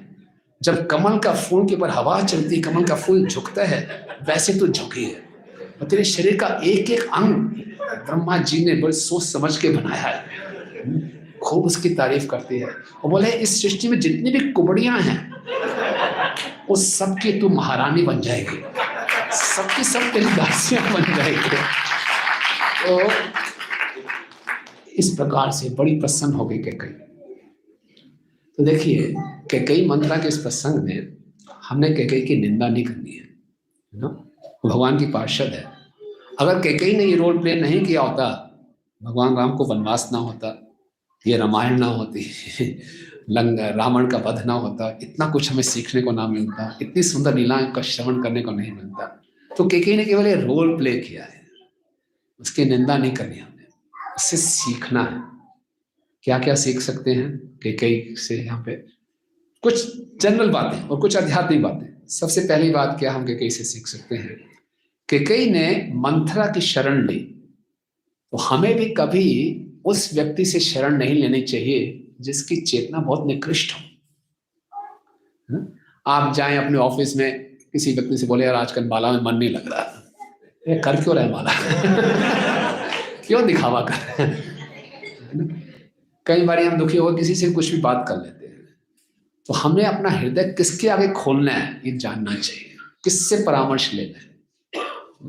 दूसरा, पति और पत्नी के बीच में जो बात है वो अपने घर के नौकर और नौकरानियों से नहीं करनी चाहिए, अपने एम्प्लॉय से नहीं करनी चाहिए। कैकेयी ने बार बार बताया हुआ था मंथरा को मुझे 2 वर प्राप्त हैं, वो तो भूल गई थी, मंथरा ने याद कराया, अब मौका आया 2 वर ले। अगर मंथरा को ना बताती तो ऐसा होता भी ना। तीसरा, घर में हम कोई भी अपना नौकर इत्यादि रखें तो पूरी उसकी बैकग्राउंड जान लें। बाद में मालूम किया मंथरा आई कहाँ से थी, किसी को नहीं पता कहाँ से आई थी। तो हम ऐसे लोग पुलिस वेरिफिकेशन कराते हैं, कुछ कराते हैं, तो पूरा वेरिफिकेशन होना चाहिए कि क्या इसका बैकग्राउंड है, कहाँ से है, तब उसको रखना चाहिए। ये तो साधारण बातें हैं। आध्यात्मिक दृष्टि से क्या सीखना चाहिए कैकेयी और मंथरा के उसमें?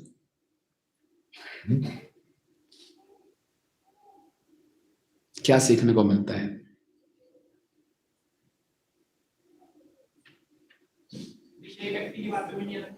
हाँ, विषय व्यक्ति की बातों में नहीं आना चाहिए। इसका मतलब क्या हुआ? असत्संग त्याग, यही वैष्णव आचार।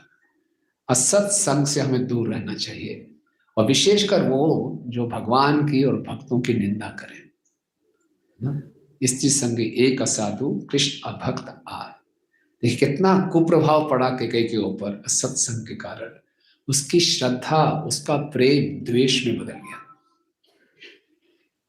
उसकी सारी प्रायोरिटीज चेंज हो गई। भगवान राम से वो इतना प्रेम करती थी, भरत से ज्यादा वो राम से प्रेम करती थी। अब आगे हम जाके देखेंगे उसका हृदय इतना कठोर हो गया। कैकेयी बहुत मृदु भाषी थी, बहुत मीठा बोलती थी। मंथरा के संग के बाद आगे हम देखेंगे बड़े कड़वे वचन बोलेंगे। कैकेयी का हृदय बहुत कोमल था, बहुत कठोर हो गया। और कैकेयी बहुत बुद्धिमान थी, एक नंबर की वो मूर्ख बन गई गलत बातों में आके। इसलिए असत्संग से बचना है। इसलिए जब चैतन्य महाप्रभु से पूछा कि वैष्णव को कैसे पहचानेंगे, वैष्णव कौन है, क्या बोला? वैष्णव वही है जो असत्संग को त्यागता है। इसलिए आजकल तो बड़ा आसान है असत्संग। आप सोशल मीडिया पे हम पता नहीं क्या क्या देखते हैं, क्या क्या सुनते हैं, उल्टे से लोगों के विचारों को इतना ध्यान देते हैं। नहीं, इन सबसे बच के रहना है। तो इस प्रकार से जब ऐसा हुआ तो सारी तैयारियां चल रही है पूरे राज्य में, अगले दिन के लिए अभिषेक होना है। और दशरथ जी बड़े खुशी खुशी जाते हैं कैकेयी के महल में। देखते हैं अरे कैकेयी है नहीं, देखते हैं ढूंढते ढूंढते पहुंच जाते हैं कूप भवन में। तो बड़े हैरान होते हैं, इतने शुभ मुहूर्त में कैकेयी कूप भवन में कैसे पहुंच गई। वहां कूप भवन में देखते हैं तो कैकेयी ने सारे आभूषण बिखरे हुए हैं, जमीन पर लेटी हुई है, बाल बिखरे हुए हैं, सिंदूर मिटाया हुआ है। दशरथ जी घबरा जाते हैं, एकदम घुटनों के बल पड़ के कैकेयी के चरणों में पड़ गए। कैकेयी क्या हो गया, किसने तुम्हारा अपमान किया, या तुम्हारे कुछ शरीर में रोग है, अभी बताओ, अच्छे से अच्छे वैद्य को बुलाता हूं, या किसने तुम्हारा अपमान किया। क्योंकि उत्तर ही नहीं दे रही। दशरथ जी की चिंता और बढ़ जाती है। बोले तुम जो कहोगी मैं करने को तैयार हूं, जो चाहोगी मैं करूंगा। राम के अलावा मुझे तुम्हारे और राम के अलावा मुझे कोई प्रिय नहीं है, इसलिए मैं वचन देता हूं मैं तुम्हारी हर इच्छा को पूरी करूंगा, कुछ भी करना पड़े मैं करूंगा। ऐसे 2-3 बारी वो दोहराते हैं। जब उन्होंने राम का नाम लिया और राम के नाम लेकर वचन दिया, तब कैकेयी मुड़ी। आपको याद होगा, पूरी कथा सुनाती है, आपने 2 वरदान देने थे। बोले हाँ हाँ 2 क्या 4 मांगो, दूंगा, बोलो क्या चाहिए। बोले पक्का आप वचन दे चुके। हाँ वचन दे चुका हूं, बोलो। पहला कि आप जो अब तैयारियां हो रही हैं राज्याभिषेक की, और राम की नहीं भरत के लिए होंगे। तो थोड़ा सुनकर अजीब लगता है। और दूसरा, राम को 14 वर्ष के लिए दंडकारण्य वन में वनवास के लिए जाना होगा, पूरे वृक्ष छाल डाल के तपस्वी की तरह। जब दशरथ जी ये सुनते हैं तो उनको कानों पे विश्वास नहीं होता। क्या क्या क्या, राम राम को क्यों। वो मूर्छित हो जाते हैं, फिर दोबारा से उठते हैं। बोले कैकेयी भरत को राज्याभिषेक करने दो, मुझे कोई दुख नहीं है, राम को यहाँ रहने दो, बिना राम के मैं जीवित नहीं रह सकता, मैं नहीं रहूंगा तुम विधवा हो जाओगी। कैकेयी का हृदय इतना क्रूर है। बोले आप कमजोर पड़ रहे हैं, आपने वचन दिया था, वचन से क्यों मुकर रहे हैं। फिर से दशरथ जी मूर्छित हो जाते हैं। पूरी रात दशरथ जी मूर्छित होते हैं। फिर आते हैं, कभी कैकेयी को बहुत उल्टा सीधा बोलते हैं, तुम उल्टा हो, तुम्हारा हृदय इतना कठोर है, मैंने तुम पे गलत विश्वास किया। फिर बड़े विनम्र हो जाते हैं, उसके पांव पड़ते हैं, ये अपने वचन वापिस ले लो। फिर बोलते हैं मैं परवाह नहीं करता, मैं अपने वचनों को पूरा नहीं करूंगा, जाना कहीं भी जाओ, मैं राम को वनवास नहीं भेजूंगा। पूरी रात ये खेल चलता रहता है। वहां जो कैकेयी है टस से मस नहीं होती, उसका हृदय इतना क्रूर हो चुका है, मंथरा ने इतना जहर डाल दिया उसके अंदर। अब सोचिए, इतना हृदय क्रूर हो रहा है, उसके जो इतने प्रिय पति हैं वो कह रहे हैं कि मेरी जान चली जाएगी, मेरा जीवन चला जाएगा, लेकिन कैकेयी को कोई फर्क नहीं पड़ रहा। ओके, और ये ऐसे जब पूरी रात निकल जाती है और सुबह हो गया, और वशिष्ठ मुनि आते हैं। बोले सब तैयारियां हैं, चारों तरफ लोग भी जल्दी उठ गए, सब अपने घरों को सजा रहे हैं, प्रतीक्षा कर रहे हैं, पुष्य नक्षत्र आ गया है, राम जी आने वाले हैं। और वशिष्ठ जी बोलते हैं सुमंत्र को, अरे कहाँ है हमारे दशरथ जी, सुबह सुबह ब्रह्म मुहूर्त हो गया, वो उठे नहीं, उनको बुला के लाइए। और सब तैयारियां हो चुकी हैं, उनको बोलिए सारे के सारे पवित्र नदियों से जल आ गया है, सोने के कलश हैं, सारी सामग्री तैयार है, वो जल्दी आए। तो सुमंत्र तुरंत पहुंच जाते हैं। सुमंत्र दशरथ के बहुत पुराने मंत्री हैं और बहुत कॉन्फिडेंशियल थे, तो उनके पहुंच जाते कैकेयी के महल तक। और जाते हैं, बोले मिलते नहीं, तो खूब भवन है, वो भी हैरान होते हैं। जब वहां जाते हैं तो बड़ा विचित्र सा वातावरण देखते हैं। दशरथ जी लगभग अचेत अवस्था में है। तो बोले दशरथ जी आप चलिए। तो कैकेयी सोचते क्या हो गया राजा को। बोले पूरी रात राम का अभिषेक होना है, इस खुशी में इनको नींद नहीं आई। ऐसे झूठ बोल रही है। और फिर बोलती है कि आप राम को बुला कर लाइए। तो सुमंत्र बड़े अनुभवी थे वो, तो समय कुछ गड़बड़ है। वो दशरथ की तरफ देखते हैं और दशरथ से कहने लगते हैं। तो दशरथ बोलते हैं जाओ, मेरे हृदय को मत तोड़ो, राम को बुला के लाओ।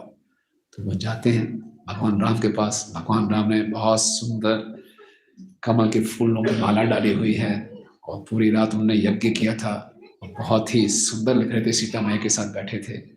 और सुमंत्र आते हैं कि दशरथ बुला रहे हैं, तो भगवान राम सीता को कहते हैं पिताजी अवश्य मुझे अभिषेक के लिए बुला रहे होंगे, अभी आता हूँ। बाहर लक्ष्मण भी तैयार खड़े, हाथ जोड़ के दोनों रथ पे बैठते हैं और चलते हैं। लक्ष्मण बाहर खड़े हो जाते हैं, भगवान राम अंदर जाते हैं।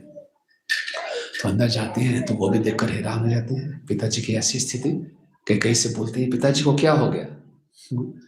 बोलते हैं पिताजी आपसे कुछ कहना चाहते हैं लेकिन हिचक रहे हैं, है ना। इन्होंने मुझे 2 वरदान दिए थे, वो 2 वरदान मैंने उनसे आज मांगे, लेकिन अब ये एक पुरुष की तरह शक्ति नहीं दिखा रहे हैं, एक नपुंसक की तरह कमजोर हो रहे हैं उन इच्छाओं की पूर्ति करने में, अपने वरदान को पूरा करने में। अगर तुम मुझे वचन देते हो कि ये तुम इच्छाएं पूरी कर दोगे तो मैं कहूंगा। भगवान राम को बड़ा दुख होता है, बोले आपको मेरे पे इतना विश्वास नहीं है कि आप मुझसे वचन ले रहे हैं? आप बेहिचक कहिए, अगर आपके और पिताजी की प्रसन्नता के लिए मुझे अग्नि में भी प्रवेश करना पड़े तो मैं प्रवेश करूंगा, आप कहिए, है ना। तो कैकेयी इतनी कठोर हृदय की हो गई, साफ साफ उसने बोल दिया कि जो ये तैयारियां हो रही हैं इसमें भरत का अभिषेक होगा और तुम्हें 14 साल के लिए वन में जाना है, एक तपस्वी के देश में।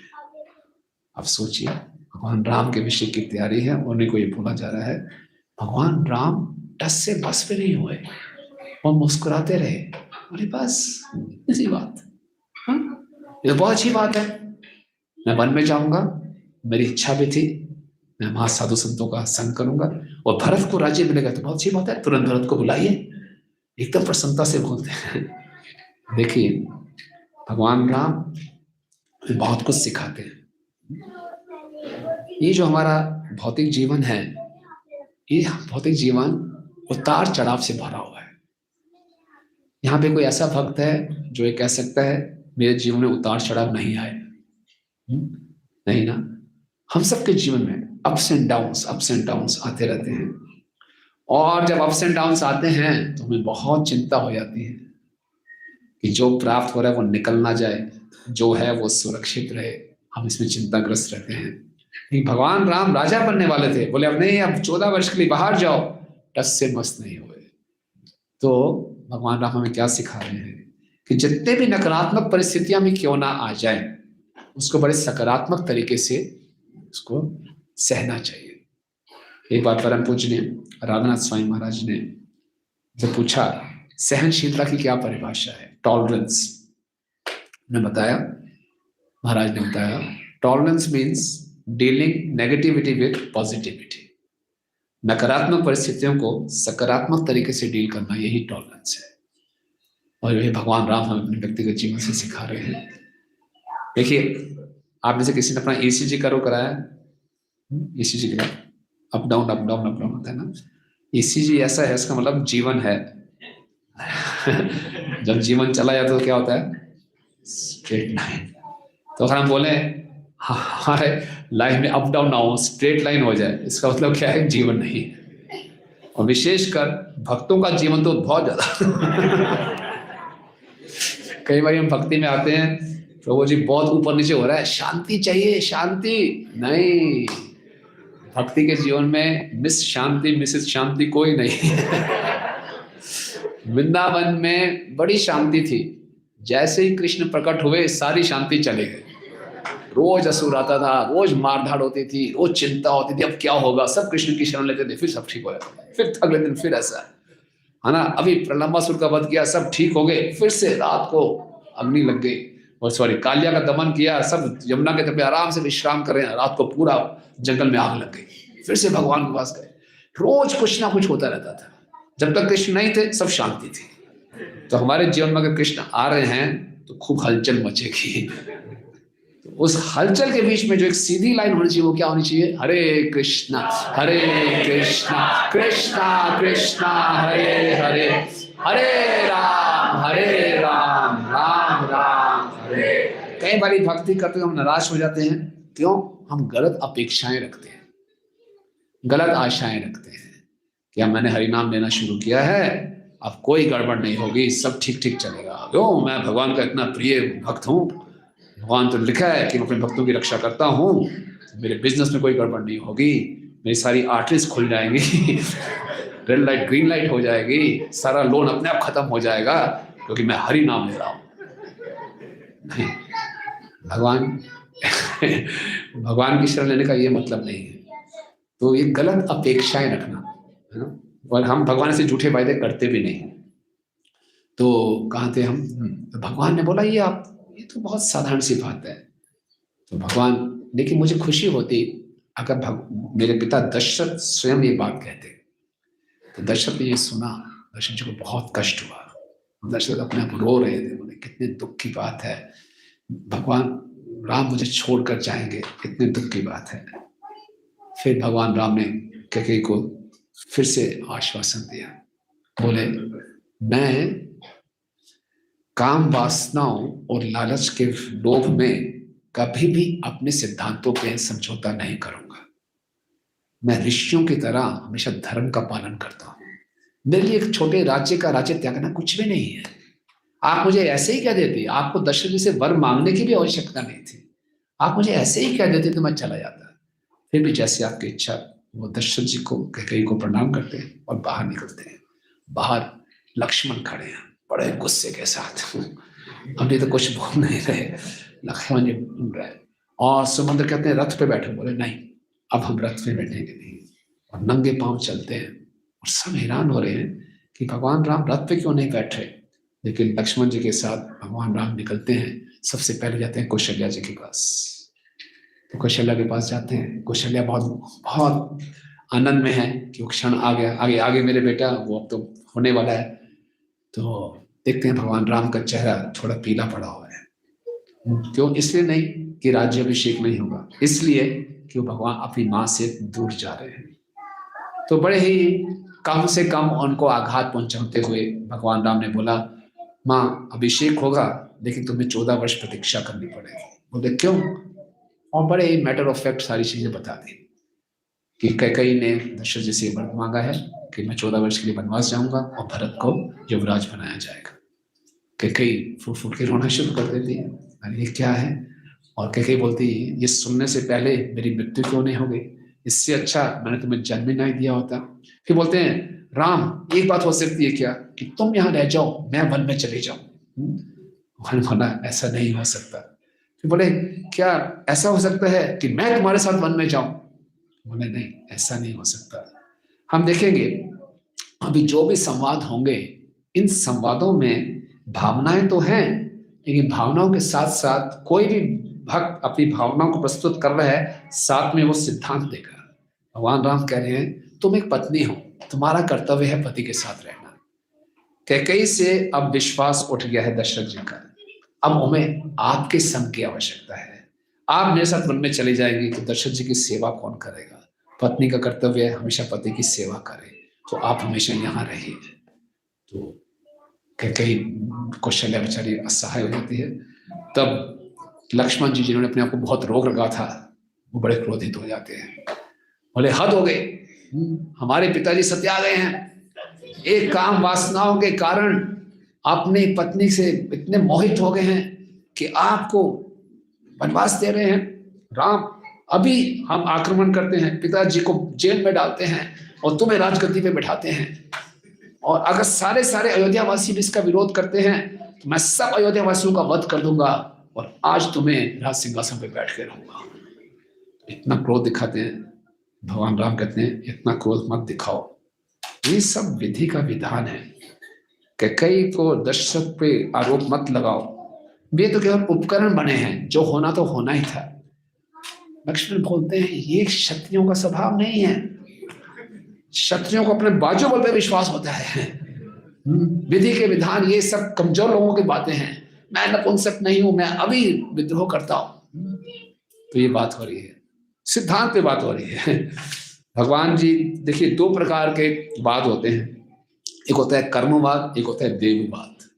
कर्मवादी कहते हैं सब कुछ अपने कर्म से हम बदल सकते हैं, और देववाद होता है कि जो विधाता ने दिया उसमें संतुष्ट रहो।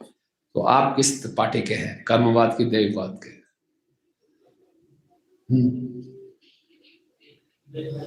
लक्ष्मण जी की तरफ है, राम जी की तरफ है। देववाद की कर्मवाद, बताइए कितने लोग कहते हैं कर्मवाद, कर्म करो अपने भाग्य को सुधारो। कोई नहीं। कितने लोग देववाद हैं, कितने कंफ्यूज हैं। तो वास्तव में दोनों का ही मिश्रण है। पुराणों में वर्णन आता है जो भी हमारे जीवन में घटित होता है देव, कर्म और काल के प्रभाव से होता है। भगवान गीता में कहते हैं अधिष्ठानम तथा कर्ता कर्मम च पृथक विद्या विविधांश पृथक चेष्टा देवम चैवात्र पंचमम। कोई भी कार्य होने के लिए 5 चीजें चाहिए। शरीर चाहिए, शरीर में आत्मा चाहिए, इंद्रियों चाहिए, इंद्रियों के साथ प्रयास, और अंत में देवम चैवात्र पंचमम। लेकिन राम और लक्ष्मण इस प्रकार से बहस हो रही है और राम जी लक्ष्मण जी को शांत करते हैं। राम कहते हैं आप जितना मुझे इस मेरे पिताजी की आज्ञा को पालन करने में रोकेंगे उतने मेरा दुख बढ़ेगा। और भगवान राम ने लक्ष्मण को बताया मेरा उद्देश्य, बहुत सुंदर बात बताई जो हमें समझनी चाहिए, मेरा उद्देश्य राज्य को प्राप्त करना नहीं है, मेरा उद्देश्य पिताजी को प्रसन्न करना है। और विशेष बात है भक्ति में भी हम आते हैं, हम भूल जाते हैं उद्देश्य क्या है। उद्देश्य बड़ी बड़ी उपलब्धियां नहीं है, उद्देश्य श्रीला प्रभुपाद गुरु को प्रसन्न करना है। बोले मेरा उद्देश्य राज्य नहीं है, मेरा उद्देश्य पिता को प्रसन्न करना है। तो इसीलिए मुझे वो आज्ञा का पालन करने दीजिए। मैं यहाँ पे ये लड़ाई झगड़ा, पिताजी को जेल में डाल के मैं राज सिंहासन, ये मुझे राज्य नहीं चाहिए। जब कौशल्या माता ने देखा कि भगवान राम इतने दृढ़ संकल्प हैं तो उन्होंने बोला ठीक है मैं तुम्हें आशीर्वाद देती हूँ, तुम जाओ और सारे के सारे देवतागण तुम्हारी रक्षा करे, सारे दिव्य अस्त्र शस्त्र तुम्हारी रक्षा करे, पृथ्वी अग्नि जल वायु सारी सारी दिशाएं तुम्हारी रक्षा करे, ये मेरा आशीर्वाद तुम्हारे ऊपर है। और फिर कौशल्या माता क्या करती हैं, बहुत सुंदर बात करती हैं। जितने भी ब्राह्मण एकत्र हुए थे भगवान राम के राज्याभिषेक के लिए, उन ब्राह्मणों को अब आज्ञा देती है आप यज्ञ कीजिए राम की रक्षा के लिए। देखिए पहले भी यज्ञ होना था, अब भी यज्ञ होना है, उद्देश्य बदल दिया। क्यों? त्रेता युग में युग धर्म क्या था? यज्ञ करना। इसी प्रकार से चाहे हमारे जीवन में सुख आए या दुख आए, हमारा यज्ञ क्या है? हरे कृष्णा कृष्णा कृष्णा हरे हरे, हरे राम राम राम हरे। इस प्रकार से कौशल्या के साथ बातचीत करके अब भगवान राम सीता के पास जाते हैं और सीता को भी बड़ा मैटर ऑफ फैक्ट बताते हैं। सीता बड़ी पसंद थी, आप आ गए, लेकिन भगवान राम के हाव भाव को देखने कुछ अजीब से हैं। बोले ऐसा ऐसा हुआ है, कैकेयी ने मुझे बताया है, मुझे जाना पड़ेगा 14 वर्ष के वनवास के लिए और भरत को राज्य बनाया जा रहा है। मैं तुमको ये बस बताने आया था कि मैं जा रहा हूँ और तुम पूरा भरत का सहयोग देना, पीछे से कौशल्या और दशरथ जी की सेवा करना, ठीक है? सीता में ये क्या है, 14 वर्ष के लिए ऐसे ही जा रहे हो कि अभी आ रहा हूँ बस है। ये क्या है कि भगवान राम ने सोचा ऐसे बड़ी बात बतानी नहीं, छोटी सी बात, आ रहा जा रहा हूँ और तुम सेवा करना, क्या है? अब सीता मैया सिद्धांत बोलेंगे, लड़ाई झगड़ा भी होता है, बहस भी होती है, सिद्धांतों भी होती है। सीता मैया कहती हैं इस संसार में पिता का, माता का, पुत्र का, पुत्र वधू का अपना एक अलग अस्तित्व है, लेकिन पत्नी का कोई अपना अस्तित्व नहीं है। पत्नी का अपना कोई स्वतंत्र अस्तित्व, आप आज के परिप्रेक्ष्य में इसको मत नापना, जो रामायण में लिखना दोहरा रहा हूं ना। बोले पत्नी का कोई इसमें अस्तित्व नहीं है, पत्नी पूर्ण रूप से अपनी पत्नी की इच्छा पर निर्भर है, पति की इच्छा पर निर्भर है। और मैं तो आपकी अर्धांगिनी हूं। अर्धांगिनी का अर्थ है आपके दुखों को आधा करना, आपके सुखों को डबल करना। ये विशेष अर्थ होता है। माता लोग तालियां बजा सकते हैं इसमें ना। मैं दुखों को आधा करती हैं, सुखों को डबल करती हैं। प्रभु जी लोग को डाउट्स हो रहे हैं कुछ। वो बोल रहे हैं प्रभु जी कहीं हम उल्टा तो नहीं बोल रहे। फिर से मैं किसी का पक्ष नहीं दे रहा, मैं दोहरा रहा हूं। तो सीता मैया बोलती हैं मैं कैसे आपके बिना रह सकती हूँ यहाँ पे। भगवान राम बोलते हैं देखो जंगल आपको लग रहा बड़ा रोमांटिक जगह है, अच्छी अच्छी पहाड़ हैं, नदियां हैं, कमल दिखेंगे, पक्षी दिखेंगे, उनकी आवाजें सुनाई देंगी, ये नहीं है। भगवान राम जी बड़ा एकदम ग्राफिक प्रेजेंटेशन देते हैं, शेर दहाड़ेगा अचानक, और कांटे होंगे, और तुम इतने कोमल हो, कोमल तुम्हारे पाँव हैं, और कांटे चुभेंगे, राक्षस आ जाएंगे, नरभक्षी राक्षस हैं जंगलों में। और रात को जब पानी के गिरने की आवाज इतनी डरावनी है, और यहाँ पे तुम मखमल के गद्दों पर सोती, वहां चट्टानों पे सोना पड़ेगा, धूप होगी, बारिश होगी, तेज तूफान आएगा। पूरा ऐसे सुनाते हैं, पूरा ग्राफिक प्रेजेंटेशन डराने के लिए। सीता मैया बोलती हैं, सूर्य की अग्नि के सामने जो आपकी विरह की अग्नि है कुछ भी नहीं है। और जो बड़ी बड़ी तकलीफें हैं आने दो, कि जो भी तकलीफें, जितनी ज्यादा तकलीफें मेरे को आएंगी उतना ज्यादा मैं आपकी शरागत होंगी, उतना ज्यादा मैं आपकी शरण लूंगी, और मुझे आपकी सेवा करने का मौका मिलेगा। मैं आपके लिए कुछ कंदमूल काट के बनाऊंगी, आपको सर्व करूंगी, मुझे अपने साथ रखिए। भगवान राम टस से बस नहीं होते। अब सीता मैया के पास एक आखिरी हथियार था, है ना, और उन्होंने अब भगवान राम का अपमान किया, और अपमान में एक बहुत श्लोक बोला उन्होंने ना। ये श्लोक आपको स्क्रीन में दिखाते हैं। तो सीता मैया ने कहा भगवान राम को कि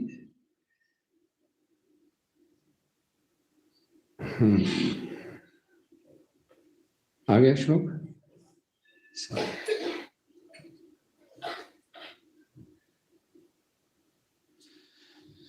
बोलते हैं कि किम त्वा अमन्यता वेदेह पिता में मिथिलाधिपा राम जामतरम प्राप्य स्त्रियम पुरुष विग्रहम। बोले आज मेरे पिता जनक यहाँ पर होते तो बोलते मैंने किससे आपका विवाह कर दिया। फालतू में अयोध्या वासी आपका गुणगान करते हैं, आप तो पुरुष के वेश में स्त्री हैं, स्त्रियम पुरुष विग्रहम। बोले आपको अपनी स्त्री की रक्षा करनी नहीं आती, इतना आप डर रहे हैं। आप सोचिए, भगवान राम के मुख पे आप पे बोल रहे हैं आप पुरुष नहीं, आप स्त्री हैं। तो भगवान एकदम जाते हैं कि क्या कह रही है। लेकिन अब इसका कोई गलत उदाहरण नहीं लेना, ये श्लोक याद कर ले आप। और बोले हम तो सीता के फॉलोवर हैं। लेकिन प्रेम से बोला गया, तो किसी भी हालत में वो राम का साथ नहीं छोड़ना चाहती थी। फिर भगवान राम से पूछा, मैं आपसे एक प्रश्न पूछती हूँ। बोले अब क्या प्रश्न हो गया, आप बताओ स्वर्ग क्या होता है, नर्क क्या होता है। भगवान बोले क्या, अभी इतना बड़ा श्लोक सुना दिया, अब बोले स्वर्ग क्या होता है, नर्क क्या होता है। बोले आप ही बताओ। बोले जहां आप हैं वो स्वर्ग है, जहां आप नहीं हैं वो नर्क है, बस। तो बोले जंगल में जितनी बड़ी तकलीफें हो जाएं, मैं अयोध्या में रहूं आपके बिना तो मेरे लिए नर्क है। तो वैसा जब कहा तो भगवान राम ने सीता मैया का आलिंगन कर लिया। बोले ठीक है, अब तैयार हो जाओ, जितना भी तुम्हारे पास धन है और आभूषण है सब दान में दे दो। ये पहली परीक्षा थी। सीता मैया को बिल्कुल भी हिचकिचाहट नहीं हुई, सब ब्राह्मणों को बुलाया, अपना सब कुछ दान में दे दिया। लक्ष्मण जी सब सुन रहे थे। लक्ष्मण जी भगवान के पांव पड़ जाते हैं, मैं अभी आपके साथ चलूंगा, और वैसे भी चलना ही है, ये तो ऑब्वियस है। वो बोले क्योंकि जब आप कौशल्या से बात कर रहे थे, आप कह रहे थे हम जा रहे हैं। आपने एक वचन में बात नहीं किया, आपने द्विवचन में बात नहीं किया, आपने बहुवचन में बात किया। मैं तो जा ही रहा हूँ आपके साथ, और मैं जानता हूँ आप इतने विनम्र हैं, कभी भी अपने आप को मैं नहीं बोलते, हम कह रहे मतलब आपने मेरे और सीता मैया के लिए बात की है। भगवान राम मुस्कुराए, बोले नहीं लक्ष्मण, वास्तव में तुम मेरे भाई भी नहीं हो, तुम मेरे स्निग्ध हो, मेरे सेवक हो, मेरे सब कुछ हो, लेकिन मुझे लगता है तुम्हारी आवश्यकता अयोध्या में ज्यादा है। पिताजी को, दशरथ को आपकी आवश्यकता है, कौशल्या सुमित्रा माता को आपकी आवश्यकता है, ये बहुत संकट की घड़ी है। लक्ष्मण ने बोला क्या मेरी आवश्यकता है, आप और सीता मैया जंगल में जाएंगे, आपके लिए कंदमूल कौन लेकर आएगा, आप कहाँ रुकेंगे, आपके लिए कुटिया कौन बनाएगा, आपका सामान कौन उठाएगा। अगर मैं नहीं हूं साथ में, आपको कंदमूल लेने जाने हैं, कुटिया के लिए सामान लेने जाए, आप सीता मैया को अकेला छोड़ के जाएंगे। मैं आगे आगे चलूंगा, जो रास्ते में कांटे हैं उसको साफ कौन करेगा। तो मेरी आवश्यकता तो वहां ज्यादा है। और दशरथ जी के देखभाल तो भरत करेंगे, भरत पूरा आपका पालन करते हैं, वो भी बहुत सीधे रास्ते पर चलने वाले हैं। और साथ में यहाँ गई कौशल्या, कौशल्या के पास हजारों गांव हैं, वो अपने आप को क्या मेरे जैसे सैकड़ों लक्ष्मणों का पालन कर सकती है। बोलते हैं कौशल्या को मेरी आवश्यकता नहीं है, दशरथ को मेरी आवश्यकता नहीं है, अयोध्या को मेरी आवश्यकता नहीं है, आपको भी मेरी आवश्यकता नहीं है। राम, मुझे आपकी आवश्यकता है। मैं आपकी सेवा के बिना कैसे रह सकता हूं? कल्पना भी नहीं कर सकता आपकी सेवा के बिना मैं रह सकता हूं। और फिर उन्होंने उदाहरण दिया कि जिस प्रकार से एक पानी में मछली भी होती है और पानी में जो नीला कमल भी खिलता है, तो इसी प्रकार से आप अयोध्या के इस बड़े टैंक में आप वो पानी है, सीता मैया वो कमल है और मैं वो मछली हूँ। ये पानी बाहर जा रहा है, कमल को तो आप लेके साथ में जा रहे हैं, मछली को पीछे छोड़ रहे हैं। मछली जल के बिना कैसे रह सकती है? ये कह कर रोते हुए लक्ष्मण जी ने भगवान राम के पांव पकड़ लिए और सीता मैया को देखने लगे कि आप कुछ कहिए। और सीता मैया ने भगवान राम को इशारा किया, ले जाइए। और फिर भगवान राम ने लक्ष्मण जी को उठाया और गले लगा लिया और बोले चलिए अब तैयार हो जाइए, सुमित्रा माता से आज्ञा लेकर आइए, वशिष्ठ जी का आशीर्वाद लेकर आइए और जितने हमारे अस्त्र शस्त्र हैं सब इकट्ठे करिए और जल्दी से हमें तुरंत निकलना है। तो इसके बाद लक्ष्मण जी सब कुछ वशिष्ठ से आशीर्वाद लेते हैं और तीनों जब इकट्ठे होते हैं, चलते रहेंगे कि रुक जाए? हम लोग बताइए। हम लोग बहुत लेट शुरू करते हैं, 6:30 बजे। तो जैसा आप लोग कहेंगे हम चलेंगे आगे 15-20 मिनट और। हाँ, चित्रकूट तक पहुंचा देते हैं। तो लक्ष्मण जी को बोलते हैं आप करिए और उसके बाद क्षमा कीजिए, हाँ, तो आज्ञा लेकर जाते हैं लक्ष्मण जी तुरंत। और भगवान राम, लक्ष्मण और सीता अब आ जाते हैं और तीनों नंगे पांव जा रहे हैं दशरथ जी से मिलने, अंततः दशरथ और कैकेयी से आशीर्वाद लेने के लिए। और जब वहां वो पहुंचते हैं, सारा का सारा नगर रो रहा है ना, सब जगह ये बात फैल गई थी। जैसे ही राम कैकेयी के महल से पहले बाहर निकले थे, पूरे महल में चित्कार मच गई थी। अब सोचिए, भगवान हमसे इतना प्रेम करते थे, सबको मालूम चल रहा है, भरत के राजा बनने का किसी को इतना दुख नहीं था कि राम बाहर जा रहे हैं, चित्कार मच गए। जो चित्कार सुनी थी, दशरथ जी ने शर्म से अपना सर छुपा लिया था, सब मेरे कारण हो रहे हैं। दशरथ जी को बहुत ग्लानि हो रही थी। और जब वहां पहुंचते हैं, भगवान राम दशरथ के महल में, कैकेयी के महल में पहुंचते हैं और बोलते हैं मैं अब अपना आशीर्वाद लेने आया हूं। तो सब के सब बहुत रो रहे हैं और दशरथ कहते हैं राम एक दिन और रुक जाओ। बोले नहीं पिताजी, आज्ञा का पालन तुरंत होना चाहिए। फिर वो कहते हैं ठीक है, मैं भी तुम्हारे साथ चलूंगा।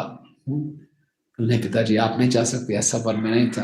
तो भगवान दशरथ सुमंत्र को बोलते हैं सुमंत्रा, ऐसा करो, सारे के सारे सैनिक तैयार करो, जितने भी धन है सब साथ में ले जाओ, नौकर चाकर ले जाओ, हम जंगल को अयोध्या बना देंगे और हम सब वहीं रहेंगे, है ना। सबके चेहरे बड़े प्रसन्न हो जाते हैं कि कई हुए थे। बोले क्या सबका सब वहां ले जाओगे तो भरत किस पे राज्य करेगा? दशरथ ने बोला ये कोई वरदान की शर्त नहीं थी। लेकिन भगवान राम कहते हैं नहीं पिताजी, आप अपना संयम मत खोइए, है ना, मुझे जाने दीजिए और मैं तपस्वी की तरह जीवन जीना चाहता हूँ, आप मुझे मत रोकिए। बस मैं कैकेयी माता से ये निवेदन करूंगा कि अपनी दासियों को बोलकर जो वृक्ष छाल है या जो वृक्ष की छाल है वो हमें दे दें ताकि उसको ग्रहण करके हम जाएं। और कैकेयी इतनी बेशर्म थी, इतना निर्लज हो गई थी, खुद गई राम और लक्ष्मण के लिए पूरा वृक्षों की छाल लेकर आई और तो और सीता मैया के लिए भी लेकर आई। और जैसी सीता मैया वृक्ष की छाल डालने लगी, राम और लक्ष्मण को तो आदत थी क्योंकि विश्वामित्र जी हमारे 12 साल गुरुकुल में उनके साथ घूमे थे।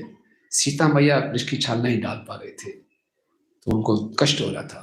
ये वशिष्ठ से नहीं देखा गया। वशिष्ठ बड़े गुस्से में कैकेयी को डांटते हैं कि तुम ऐसी उल्टा स्त्री इस वंश में आ गए हो जो पूरे वंश का नाश कर रही है। सीता मैया को तो ऐसा कोई नहीं था जंगल में भेजने का, वो तो अपनी इच्छा से जा रही है, तो उसको तुम क्यों ये वृक्ष की छाल डलवा रहे हो? तो कैकेयी टस से मस नहीं हुई, लेकिन भगवान राम ने बोला रहने दीजिए। और सीता मैया की साड़ी के ऊपर भगवान राम ने उनको मदद की कि वृक्ष की छाल डाले। अब सुमंत्रा से भी नहीं देखा जा रहा, सुमंत्रा फूट फूट के रो रहे थे और उन्होंने कैकेयी को बहुत गालियां दी और कैकेयी को सुनाया कि तुम जो कर रही हो तुम अपने पति को खो बैठोगी। और एक कहानी सुनाई, बोले तुम्हारे पिताजी हैं अश्वपति, उनको ये वरदान प्राप्त था एक ऋषि से कि वो पक्षियों की भाषा समझ सकते थे। और एक बारी वो अपनी पत्नी के साथ बैठे थे और एक पक्षी ने कुछ बोला, उसकी भाषा वो समझ गए, तो आपके पिताजी ने हंसना शुरू कर दिया। जब हंसना शुरू कर दिया तो आपकी माँ ने सोचा शायद मुझे देखकर हंस रहे हैं। तो बोला, बोलो क्यों हंस रहे हो? बोला, नहीं मैं नहीं बता सकता, क्योंकि ऋषि ने जब वरदान दिया था तो ये बताया था कि आपने किसी को बताना नहीं कि पक्षी क्या बातचीत करते हैं। जिस दिन आप बता दोगे आप अपना शरीर त्याग दोगे। पत्नी जिद करने लगी, आप मेरा मजाक उड़ा रहे हो। बोले, नहीं मजाक नहीं उड़ा रहा, पक्षी ने कुछ ऐसी बात बोली थी, मैं हंस रहा हूँ। बोले, बोलो क्या बोला था बताओ, तुम छुपा रहे हो। बोले, बताऊंगा तो मैं शरीर खो बैठूंगा। बोले, मरने तो आपको, मुझे बताओ पहले। बोले, मेरा मजाक उड़ा दिया आपने, ऐसे पति का फायदा क्या, आपको मरना है मरो, मुझे बताओ क्या है। बोले, कमाल है, अगर तुम चाहते। बोले, हाँ मुझे पूछ बताना है आपने क्या बोला। सोच, बोले ऋषि जी से पूछ के आता हूँ। तो ऋषि के पास गई, पत्नी ऐसा जिद करी है। बोले, वो मूर्ख है, बिल्कुल मत बताना। तो आपके पिताजी को दृढ़ता आ गई, बोले नहीं बताऊंगा। तो इसी ढंग से तुम क्यों जिद कर रही हो? दशरथ जी से क्यों जबरदस्ती वरदान ले रहे हो? वापिस ले लो, अभी भी समय है। मैं बता रहा हूँ, जब राम चले जाएंगे दशरथ जीवित नहीं रह पाएंगे। लेकिन इतना कठोर हृदय हो गया था, मंत्रण इतना जहर डाल दिया था, वो नहीं माने। और फिर राम लक्ष्मण और सीता सब निकलते हैं। दशरथ जी सुमंत्रा को बोलते हैं, इनको बाहर तक छोड़ के आओ। और वो रथ पे बैठते हैं। पूरी की पूरी अयोध्या चल रही है, पूरी अयोध्या में मातम आ गया था, सब रो रहे थे, सब राम को पुकार रहे थे। और जैसे से रथ आगे जा रहा था, दशरथ रो रहे थे, राम को बार बार पुकार रहे थे, जमीन पर गिर रहे थे, उठ रहे थे, राम को पुकार रहे थे। और सुमंत्रा जो थे, दशरथ बोलते थे, सुमंत्रा रथ को रोको। सुमंत्रा रथ रोक रहे थे। राम बोलते, रथ को तेज चलाओ। वो चलाते थे। बोले, क्या करूं, वो मेरे राजा हैं। बोले, नहीं, इस समय तुम जितना यहां रुकोगे उतना उनको कष्ट होगा। अब तुम उनकी आज्ञा की अवज्ञा करो, उनका कहना मत मानो, मेरी बात मानो, तेजी से चलाओ। तो तेजी से चलाने लगे। दशरथ भागते भागते गिर गए। तब तक पीछा किया जब तक वो धूल उड़ती उनको दिखाई दी। लेकिन भगवान राम जब जा रहे थे, अयोध्या पार कर रहे थे, तो पीछे पीछे ब्राह्मण भी दौड़ रहे थे। और कुछ एक बहुत वृद्ध ब्राह्मण थे जिनसे दौड़ा नहीं जा रहा था, शरीर कांप रहा था। भगवान राम से देखा नहीं गया कि ब्राह्मणों को इतना कष्ट दूं। उन्हें सुमंत्रा को बोला, रथ रोको। और भगवान रथ से नीचे उतरे और पैदल चले। ये सारे अयोध्यावासी पैदल चल रहे हैं, मैं भी पैदल चलूंगा। और पैदल चल के वो सब अयोध्या पार करते हैं, तमसा नदी के तट पे पहुंचते हैं। संध्या हो जाती है तो भगवान राम बोलते हैं, अब यहाँ विश्राम करेंगे। सारे पूरे जगह थी, सब भर गया, सब जगह लोग ही लोग दिखाई दे रहे हैं, वृक्षों के ऊपर सब जगह। रात्रि का समय आया, सब विश्राम करने लगे, सब सो गए। भगवान राम चुपके से सुमंत्रा के पास गए, बोले, उठो, रथ निकालो, चलते हैं। मैं नहीं चाहता मेरे कारण अयोध्या वासियों को कष्ट हो, लेकिन रथ को इस ढंग से निकालना कि जब ये सुबह उठे इनको पता ना चले आप किस दिशा में गए, आगे पीछे इधर उधर करके, ताकि रथ के पहियों के चिन्ह देखेंगे इनको पता नहीं चलेगा। तो सुमंत्रा ने ऐसे ही किया।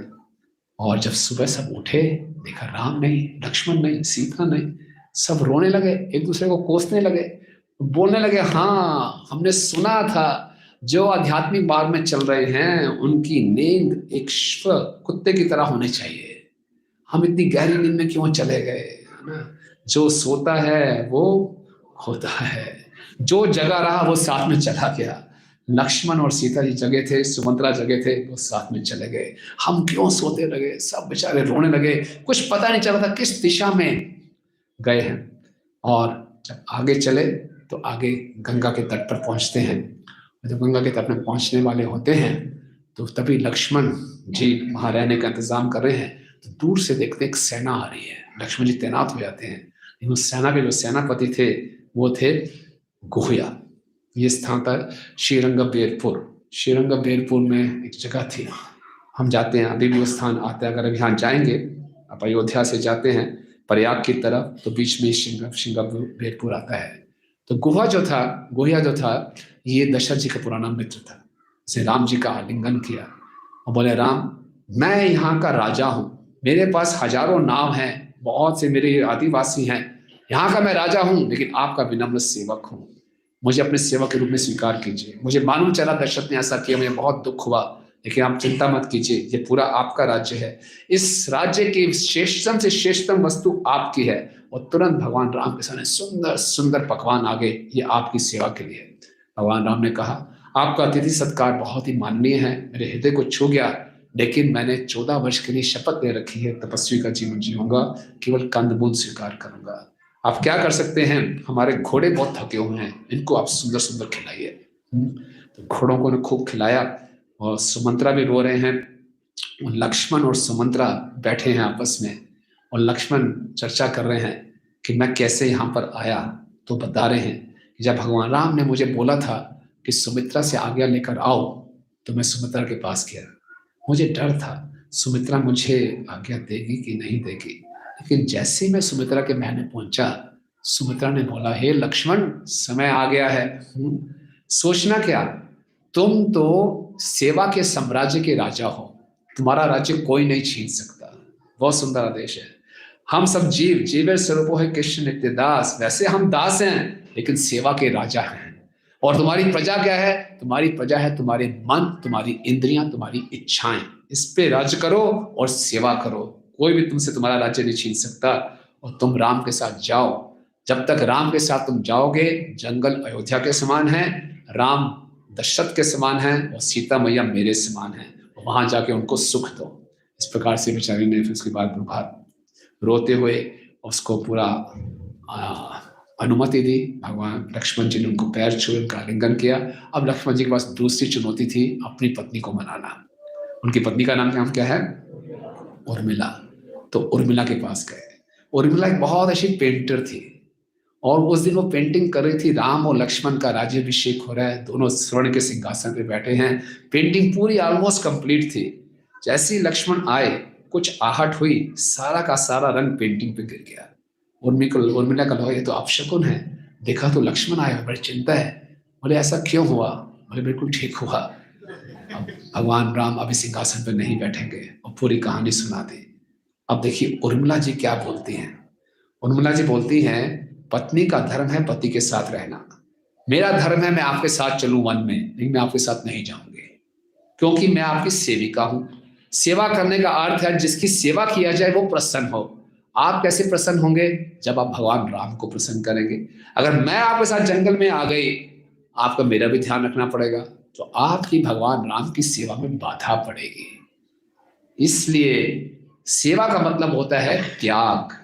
आपने भगवान राम की सेवा कर रहे हो, आपने अपनी इच्छाओं को, अपने धन को, अपने आराम को, अपनी पत्नी को, अपने मत को त्यागा है, और मैं आपकी सेवा के लिए अपने कर्तव्य को और अपनी इच्छाओं को त्याग दिया।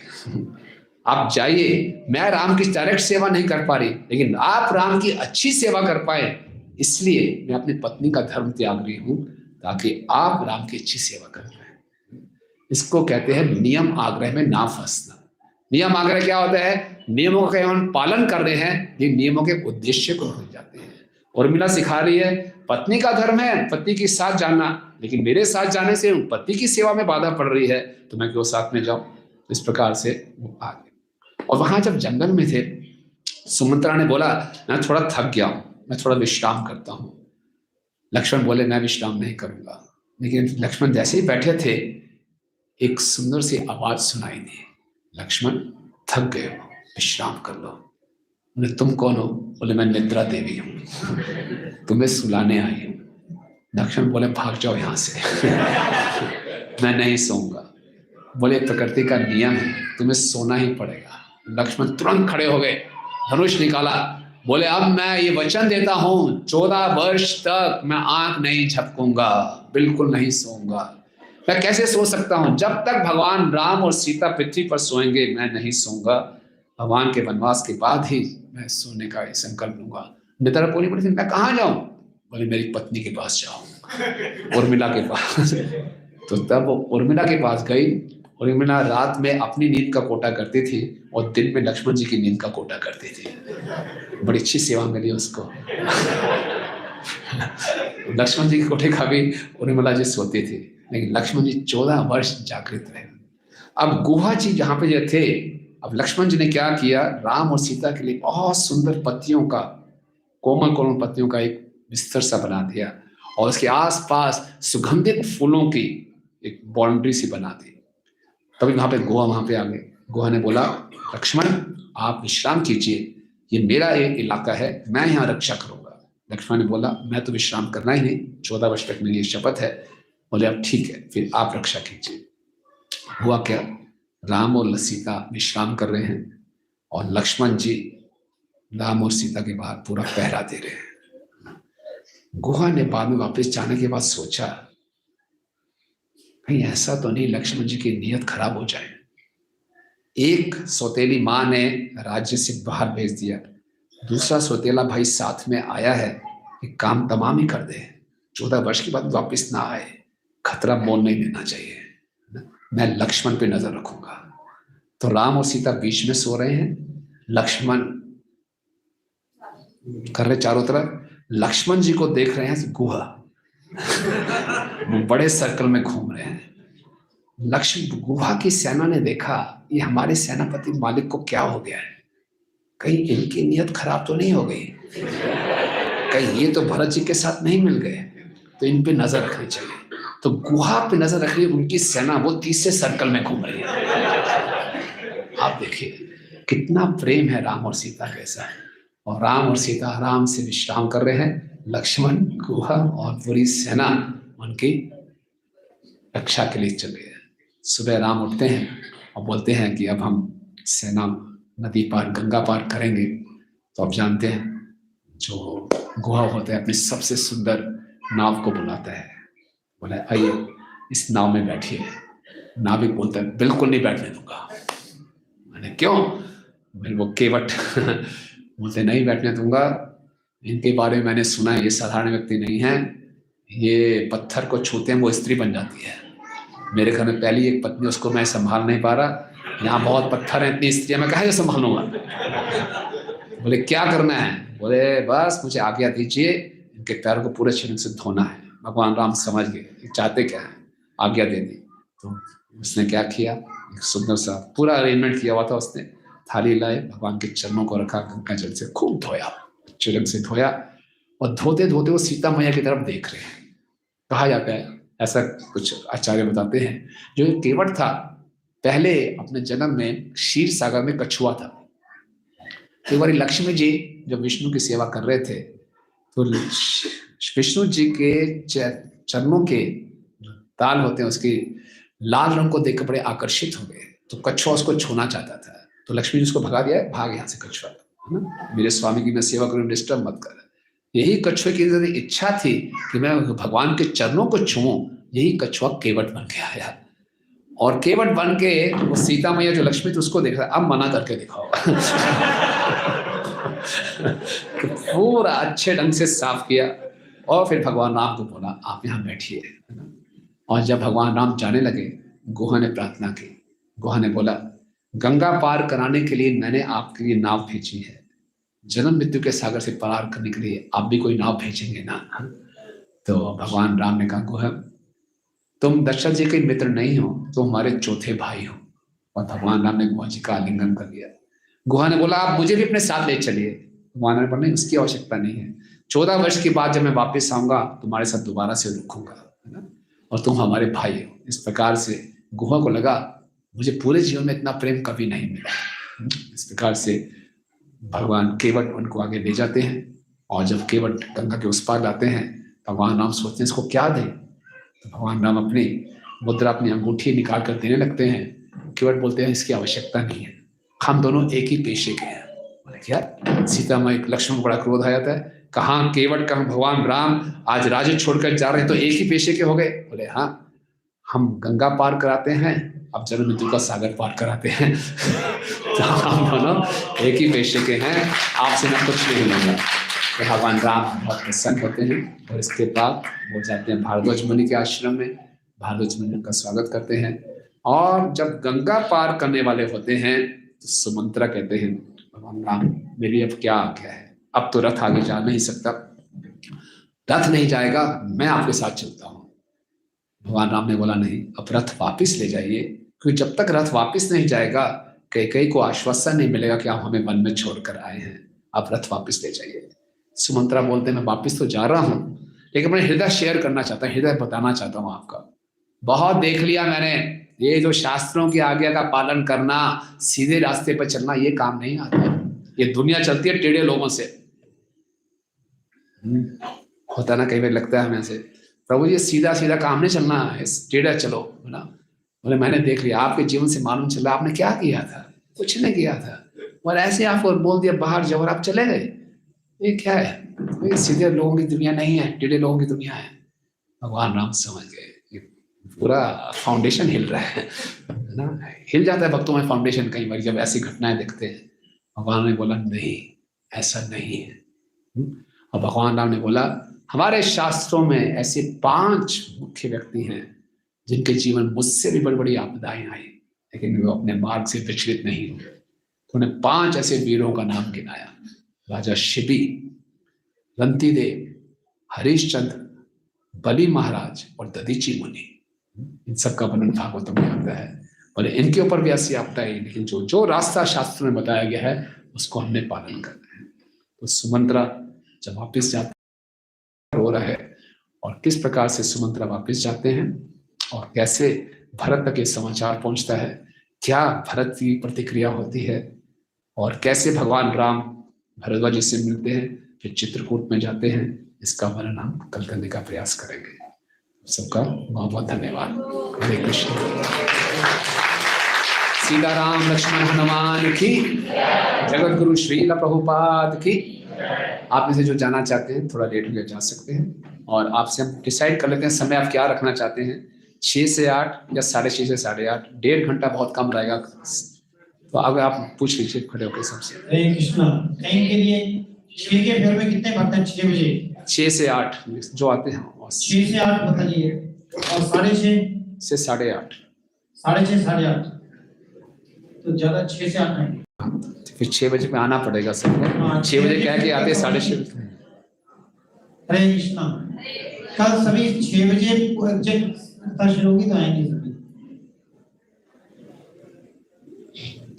आज बड़े सुंदर प्रभु जी ने बालकांड और अयोध्या कांड के अंदर प्रवेश करके 50% कवर करने के लिए धन्यवाद करेंगे। प्रभु जी का बड़े सुंदर शब्द में सुनाया। हरे कृष्ण नाम मंत्र बोलकर हरे कृष्णा कृष्णा कृष्णा हरे हरे, हरे राम राम राम हरे।